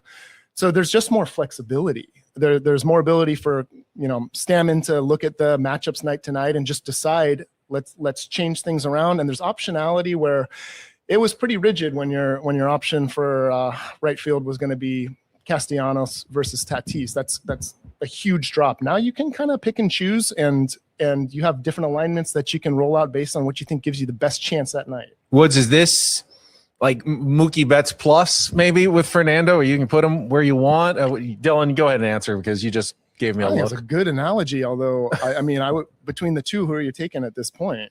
I'm taking Fernando right now. It's a no-brainer. It's not even close. I mean, take the rings out of it. But like the player that they are today, June 18th or whatever, it's a no-brainer. Fernando Tatis Jr. all day long. I wondered if Xander was out for any length of time, if they would have put him in short. You know, if Xander, that hit by pitch the other day had knocked him out, and you could put Song at second, and I wondered if Xander's out for any length of time, is Fernando Tatis Jr. your shortstop again? And I think it's cool that they did this year. We've been down to batting practice. We've seen him take ground balls for years. And in my mind, I'm like, oh, he just loves taking ground balls because he grew up on the infielder. What infielder doesn't? Well, it turns out, you know, they had this plan, in the offseason, like, hey, what would you think about this? And I think it can open up a lot of possibilities for this team. And he looks phenomenal. The double play he turned, running across the bag, the throw he made was like, it was ungodly. Incredible. It was incredible. I mean, he just, and it was right in the chest. Boom. He knows what he's doing in the infield, certainly. And, I think he got a bad rap when he played short here. He had a first baseman that was horrible at picking balls. And think about Freddie. Think about how much Freddie has saved Mookie and all of his infielders because he's so good at picking the ball. You know, it just, everything is magnified, right? And so he's been great there. And I kind of like leaving him there. Or if you need him, he can go do that. Chris, with as Dylan mentioned, they added speed, and we saw Samad Taylor hitting second for the first time in the lineup. I think we'd all be loath maybe to move Fernando out of the leadoff spot because he's hitting so well, but there are more options there. Do you consider moving him down to drive in more runs? Because they're not putting anyone on in front of him for the most part at the bottom of the order. I mean, Ty France has fallen off a map. Sungwon Song looks like he got a hit yesterday. It was the most shocking thing of the season, essentially. And you've got Fernando then batting after a catcher and Duran's hitting still about 100. I mean, those are the three guys leading up to your best hitter right now. How can that possibly be the best place for him? But that's where he's been doing well. So you're really afraid to move him out of there too. Yeah, I got to keep him where he is. I mean, he's been really successful. I don't have all of the numbers other than the ones that Adam Klug sent me the other day, which says he's hitting about 150 points higher playing second base than right field. For whatever that's worth, I would keep him at second base because it's getting those young guys out in the outfield. And I don't know. He's the consummate leadoff hitter right now. He's still hitting mostly singles. He had a double yesterday, might have had a second. And, he's stealing a lot of bases. Still only got 2 home runs. I don't put him in the middle of the order yet.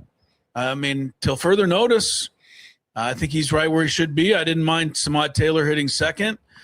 But that was yesterday. We go for 5 hits over the next 2 games against the Rangers. It might be time to move them around again. And Braden, your thoughts on maximizing the value of what you have in Fernando Tatis Jr.? Yeah, I think second base is the place right now because of the all the reasons that you guys said, but also the same point of for a guy that hits as well as he does, you're not going to find that at second base in the open market pretty much anywhere, whether it be free agency or a trade. I mean, he brings more value to you than a Luis Ariz does, right? Because he can, I know he's only got 2 home runs, but we know Fernando can hit a lot more home runs than 2. And I think it's a lot easier to get outfield help and corner outfield help. And the fact that you have, as Dylan mentioned, athletic corner outfielders right now defensively. I mean, the only reason why you would have an argument not to have him play second was, you're taking a platinum glove winner out of right field and replacing with a guy that probably shouldn't be out there to shag, let alone to be out there in a major league game. But, I think with the young guys being able to fill the defensive role, it opens up your roster to make a lot of different changes via the trade deadline, and it opens up your ability to revamp a lineup that really needs some swing. And on top of that, too, I've been an advocate for Fernando hitting leadoff since he got here. So, his numbers, you finally got him back to what he's been. I'm not changing that at all for the rest of the year. Plus, you have had 0 success out of anybody being a leadoff hitter but Fernando this year. You got to try to find a way to score early, as we've seen on the stats. You can't not have him in the leadoff spot, I think, for the rest of the year. It's our Epic Padres Roundtable on 97.3 The Fan, brought to you by Epic Wings, always fresh, never frozen. Got another somewhat of a feel question, and when I thought of it, I couldn't really answer it, which means I feel like it's a pretty good question. So this has to do with the Padres starting pitching staff. Chris, is this pitching staff as a whole getting better, getting worse, or staying the same? Because I'm not even sure. Are they? What are they doing right now? The starting staff? I think they're getting worse. They're getting worse. Yeah, I felt a lot more confident in April. Okay. And on into May. When Herman Marquez was in there and I felt more confident in the guys that are still here. I just don't know. Well, first of all, Griffin Canning is starting to drive me a little crazy. I know he got his first win yesterday. He's behind every hitter, and I can't deal with that. So, one of these days he's going to have to get that straightened out and start attacking hitters.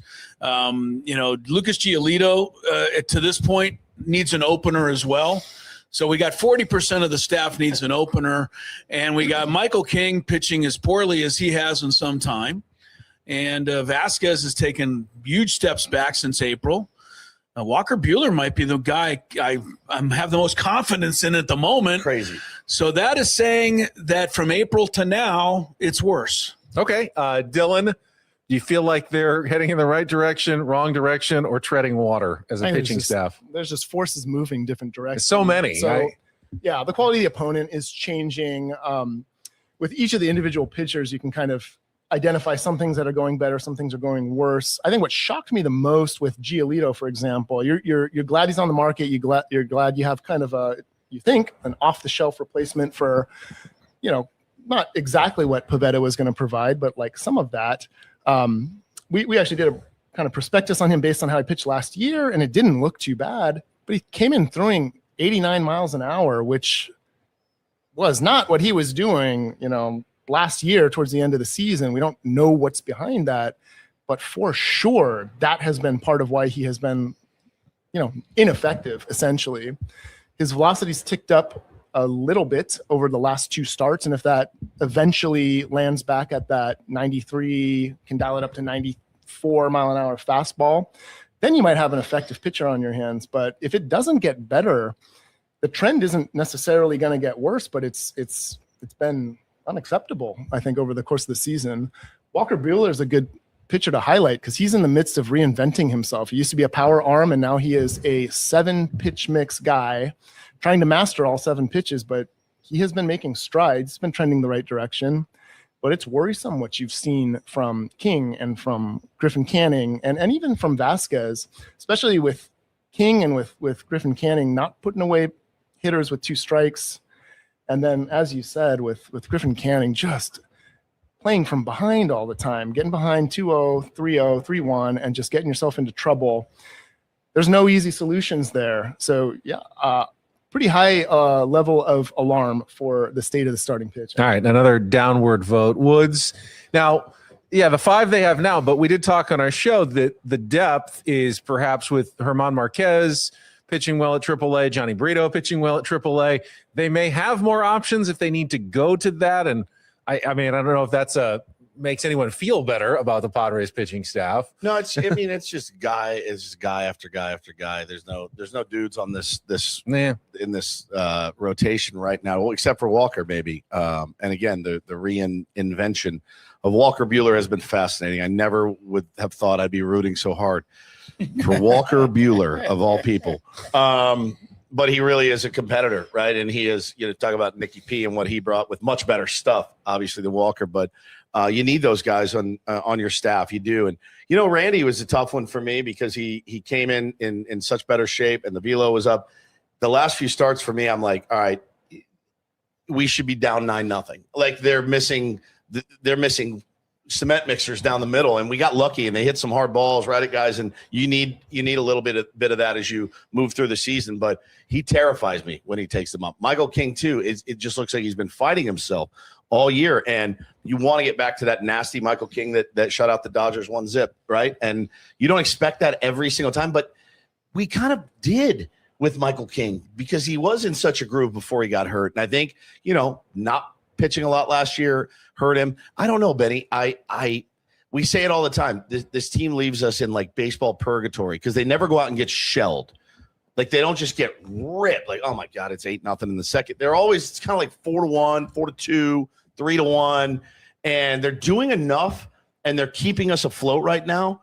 Again, the offense needs to take some of this weight off their shoulders. I think what you just said, and Braden, you can comment on this as well. Padres need a dog, and not just mentally. Walker Buehler mentally, Randy Vasquez mentally very tough, I think, out there on the mound. I think Michael King is actually as well, but they need a dog with really good stuff, and they seem to go against one of those every series. I mean, the Mizorowskis, the guys just nasty guys that you feel we're probably going to win today because we got that guy on the mound. You never feel that. I haven't felt that one day this season that the Padres are probably going to win today because we've got so-and-so on the mound. Not one day. Not one. They don't have an ace. They have a 1. Like Michael King's good enough to be a 1, but he's not an ace. I think there's a big difference between an ace and a 1. Huge. And I think you're seeing that right now. In terms of the overall pitching, we ran a bunch of reports on their analytics, especially with Giolito and Canning, that tell you they're obviously both not getting better. I will say that. It's said at the sense of like, because of the fact that their stuff is still league average to better, and a lot of its command, they are probably treading water more than anything else. Specifically Griffin Canning. Now, Lucas Giolito reports were coming back as trending flat to now a slight downtrend in his 6 starts that he has had in a Padres uniform. Obviously, as Dylan mentioned, the velo's incredibly down. They got like an average, below average pitching staff. I mean, they got guys that are going to like pitch well enough to give you a chance to win, but that's not great when your offense is hitting 218, right? Like if you took this pitching staff and put it on any of the other contending teams, they're probably still winning games. Like they're good enough to win you games. They're not getting, as Wood said, they're not just getting shelled every single night. But unfortunately, You're hitting 218 as a team. You're not driving in runs. You have all these duds that are mixed in. So that's why you have these games where like, hey, look, the offense showed up. We went out there and won the game. But if the pitching staff's got to carry this team, aside from the bullpen, who's been, pretty much good the entire season, your starting staff has to carry you this season. It's not going to be very good. And I don't even think bringing in one guy is going to help that if your offense continues to hit 218. Hence the 0.3 chance of winning the World Series. Yes. Well, as we talked about on the show today, if they got to the playoffs, man, bullpen day. As many as you can throw out there, you can win which like you can kind of do in the playoffs. 2 starters in a bullpen will win you you can't World really Series. get there with that strategy. No. So there's one thing that has been different. I mean, we kind of mentioned it in passing, but yeah, when you're using an opener, that's an acknowledgement that something's wrong with your starting pitching. Right. But not acknowledging that doesn't give you a better chance to win. They're actually acknowledging it, and they're using an opener, and they're taking care of the other team's best 3 hitters, inserting the Bolt guy after that with a slightly easier, challenge in front of him to pretty decent effect, which has always been what the data shows with the use of openers.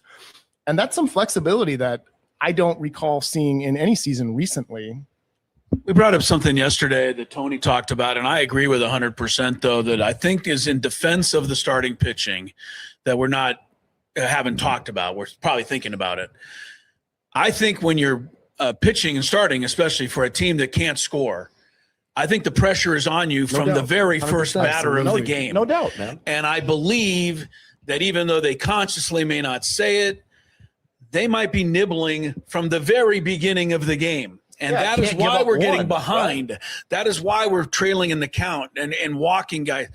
I was thinking of it the other night. I mean, if you get a guy on base and you groove one to Burleson in the bottom of the first, it's 2-0, game over. Game over. Right. That's too much pressure for any staff to bear. So the offense actually, I think, has to take some of the responsibility for the struggles of the starting pitching, even though it may not be a conscious connection. It's our Padres Roundtable, Epic Padres Roundtable, brought to you by Epic Wings, always fresh, never frozen. Kind of a fun question here, but it's going to start with our special guest panelist, letters to AJ Dillon. How did you decide to come up with the name for your... I think it was just because it wasn't really like a newsletter intended for mass distribution. I think the first thing we wrote about was before the Juan Soto trade. We were watching a lot of coverage, and the coverage was just sort of treating it like any other kind of deadline deal. But there was such a fundamental difference between the Juan Soto trade and your usual, trading for an expiring contract for a star that you're renting for 3 months. This was a trade where you're actually going to retain a lot of the value that you send out, more so than your typical trade. We just weren't hearing a lot of coverage of that. So we just decided we wanted to put that into print, also to kind of think through it and see if we're way off base.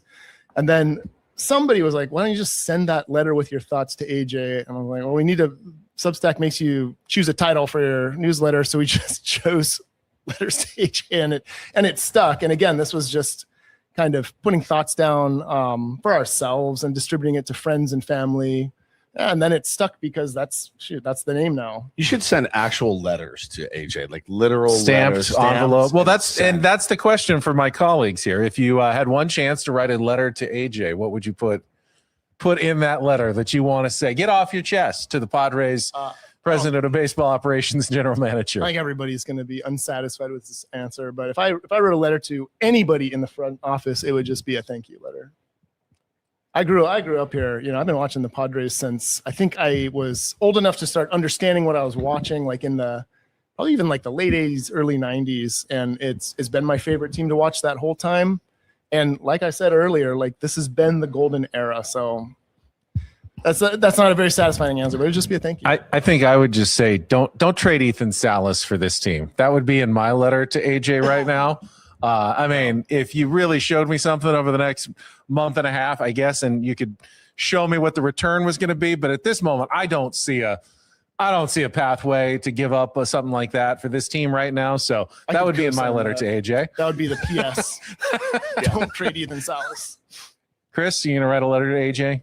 I want to know how I get in his 6 a.m. basketball game. I want a chance to stop Tony Gwynn from driving to the hoop. I can help you with that if you really want to get in there. But it's a serious game. I know. It's a serious game. Your knees are going to be left on the court at some point. Braden? Yeah, I think AJ does a good job. I would like to see AJ turn around, though, and write a letter to Dylan just to even things out a little bit.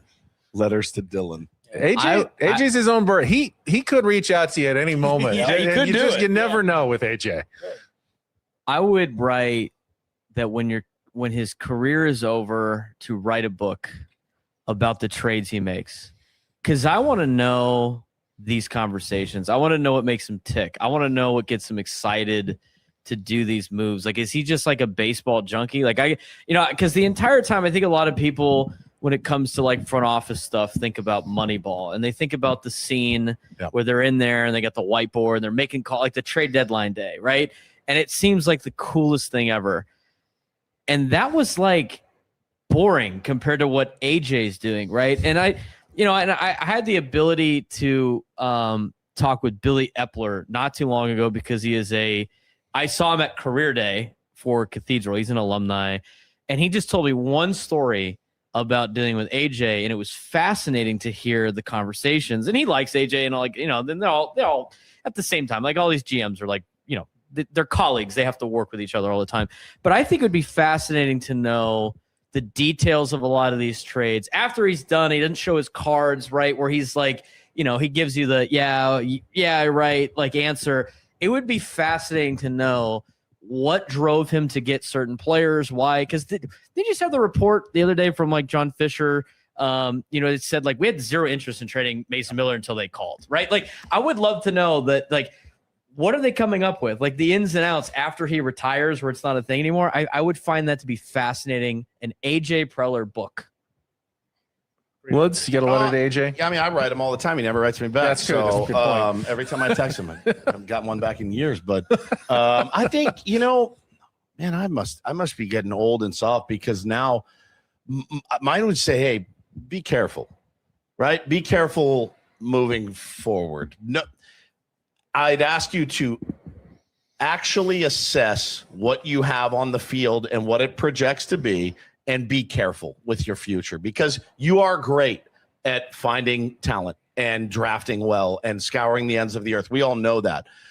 It'd be kind of cool to have a better pipeline right now based on what you have on the field. So just and now if you can go get, you can find a way to get Nick Kurtz in here and give him an extension, do what you have to do. I will go to Las Vegas. Trade everybody and anybody if you find a guy like that can be a franchise changer. But man, I'm fully expecting this team at the deadline to be around 500, like we talked about. Buy on the margins, be smart, get a little fleecing going. It'd be nice to see him fleece someone again, right? I feel like, and we don't know how these trades. Well, we're going to Texas this weekend. Haven't we fleeced them a few times over the years? We have, but like Kansas City fleeced us. We know that for me. Collect's like top 5 in most pitching categories right now. You've let some guys walk you probably shouldn't have. I think I'm in the mode now of like, all right, man, be careful. Let's strike. I know the window is getting smaller. These guys are getting older. I know there's a lockout coming. I know all of this, but we do have new ownership coming in as well.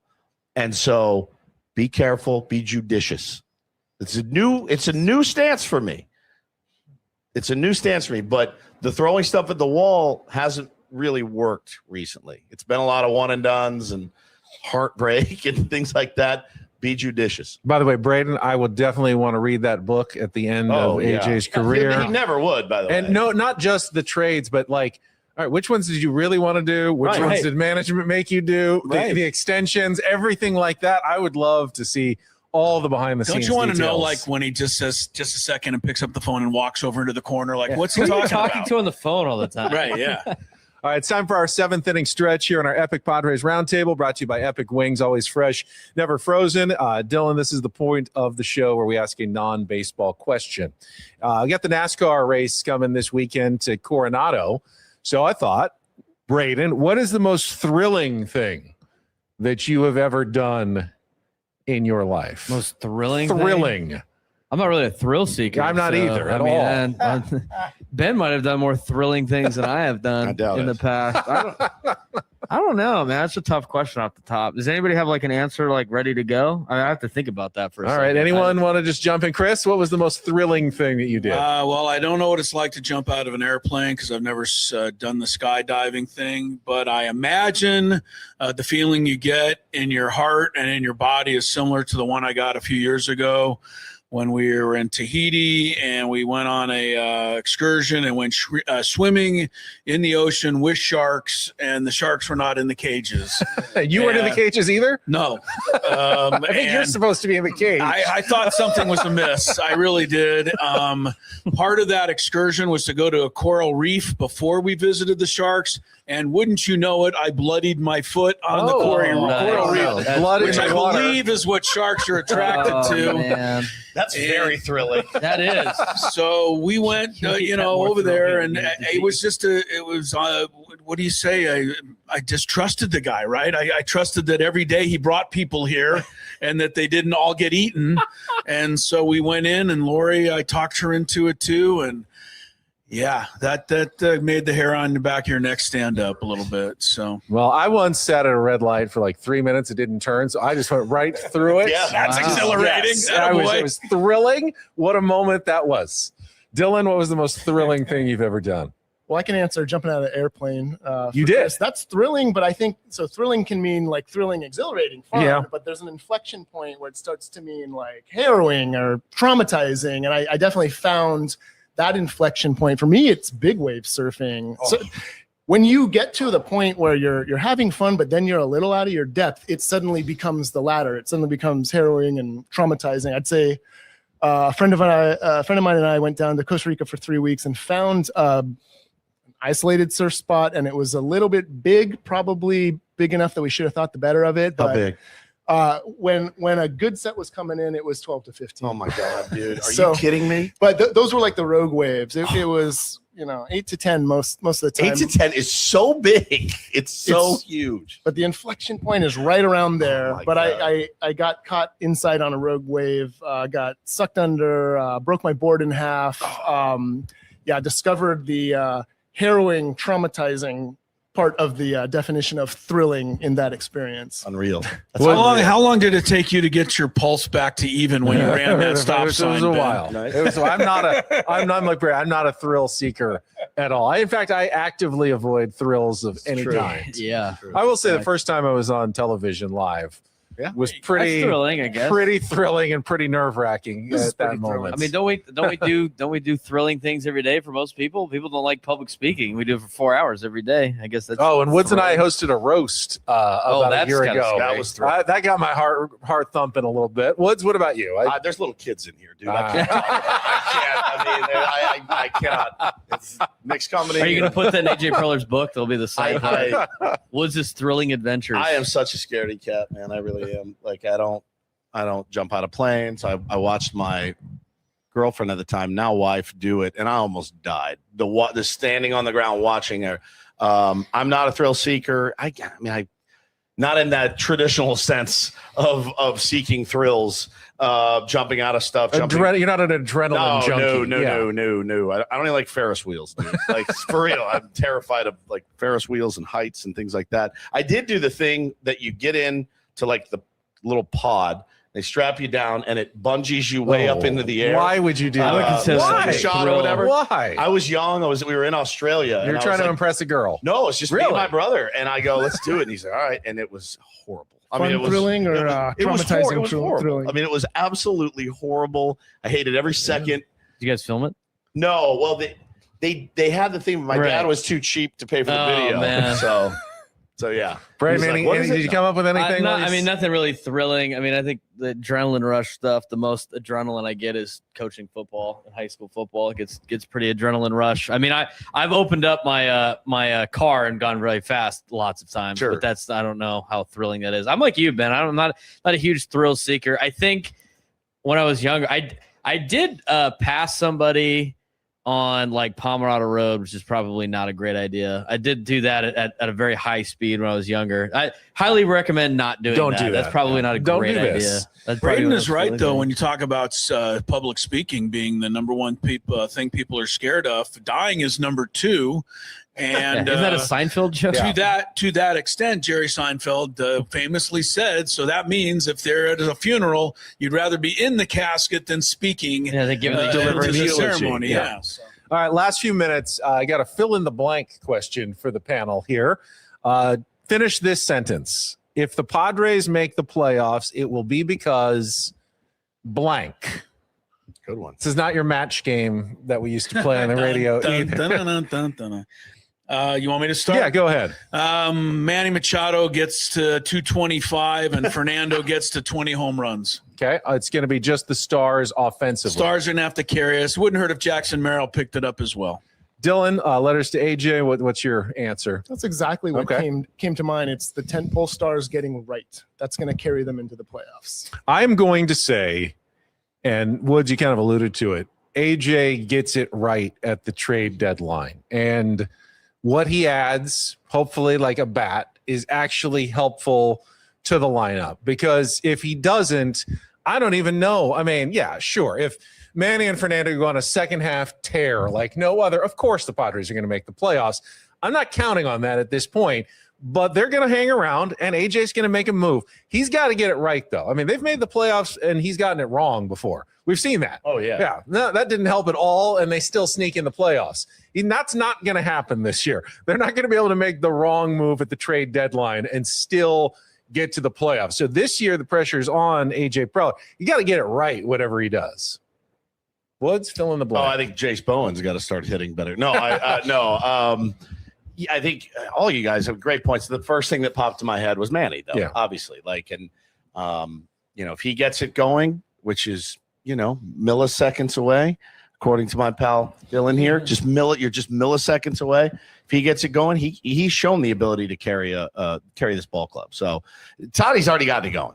He's gotten it going. He's going. He's not hitting the ball over the fence, but man, I sure love watching him hit now. Whereas I did not about 6 weeks ago when everybody last couple of days, I felt differently. Like, Fernando's coming up next 100%. inning. I didn't go wherever I didn't go change. Like, I got to sit down for a few more minutes and make sure I see him back. It wasn't changed. It's been a while. Time, right? It's been a while. And he is, when he's at his best, he is a force, man, a full-on cyclone of a baseball player. And one that the team that they're playing, the Texas Rangers, that are managed by Skip Schumacher. Skip Schumacher has told me a dozen times, Fernando Tatis Jr. is my favorite player in Major League Baseball. My favorite. And I asked him, like, really?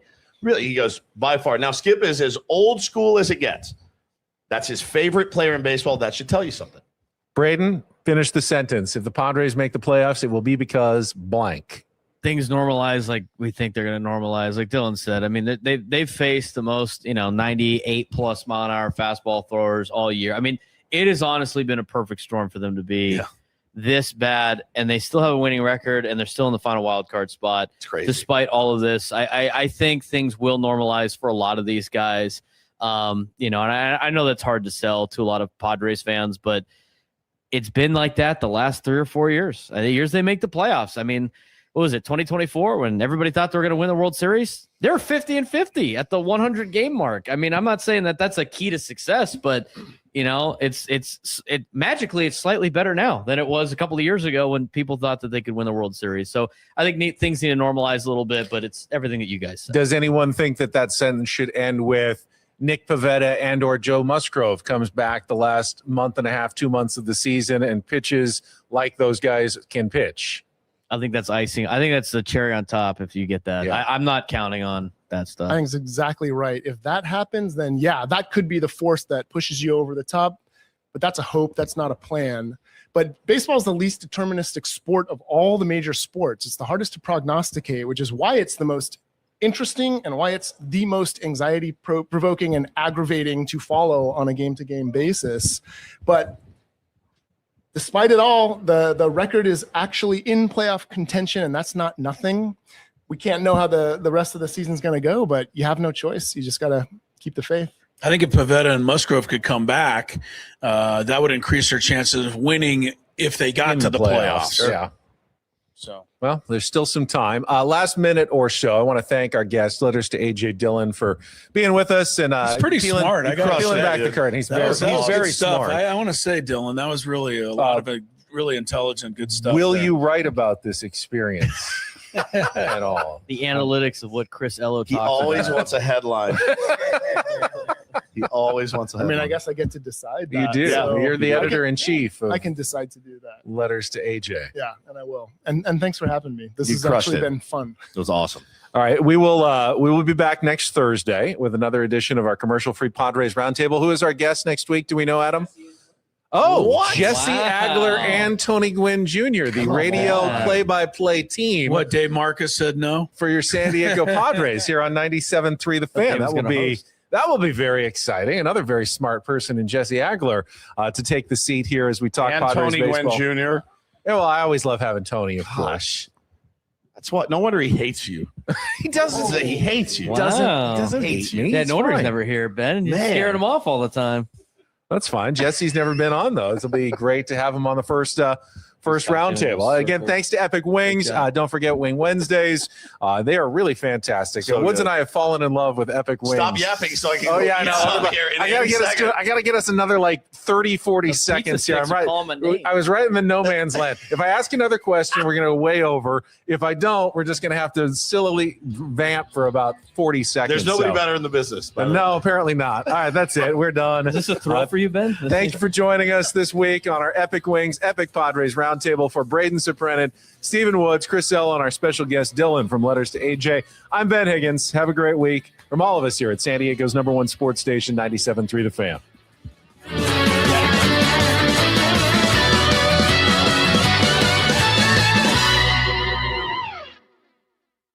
Every group chat has that sports convo. We just do it on the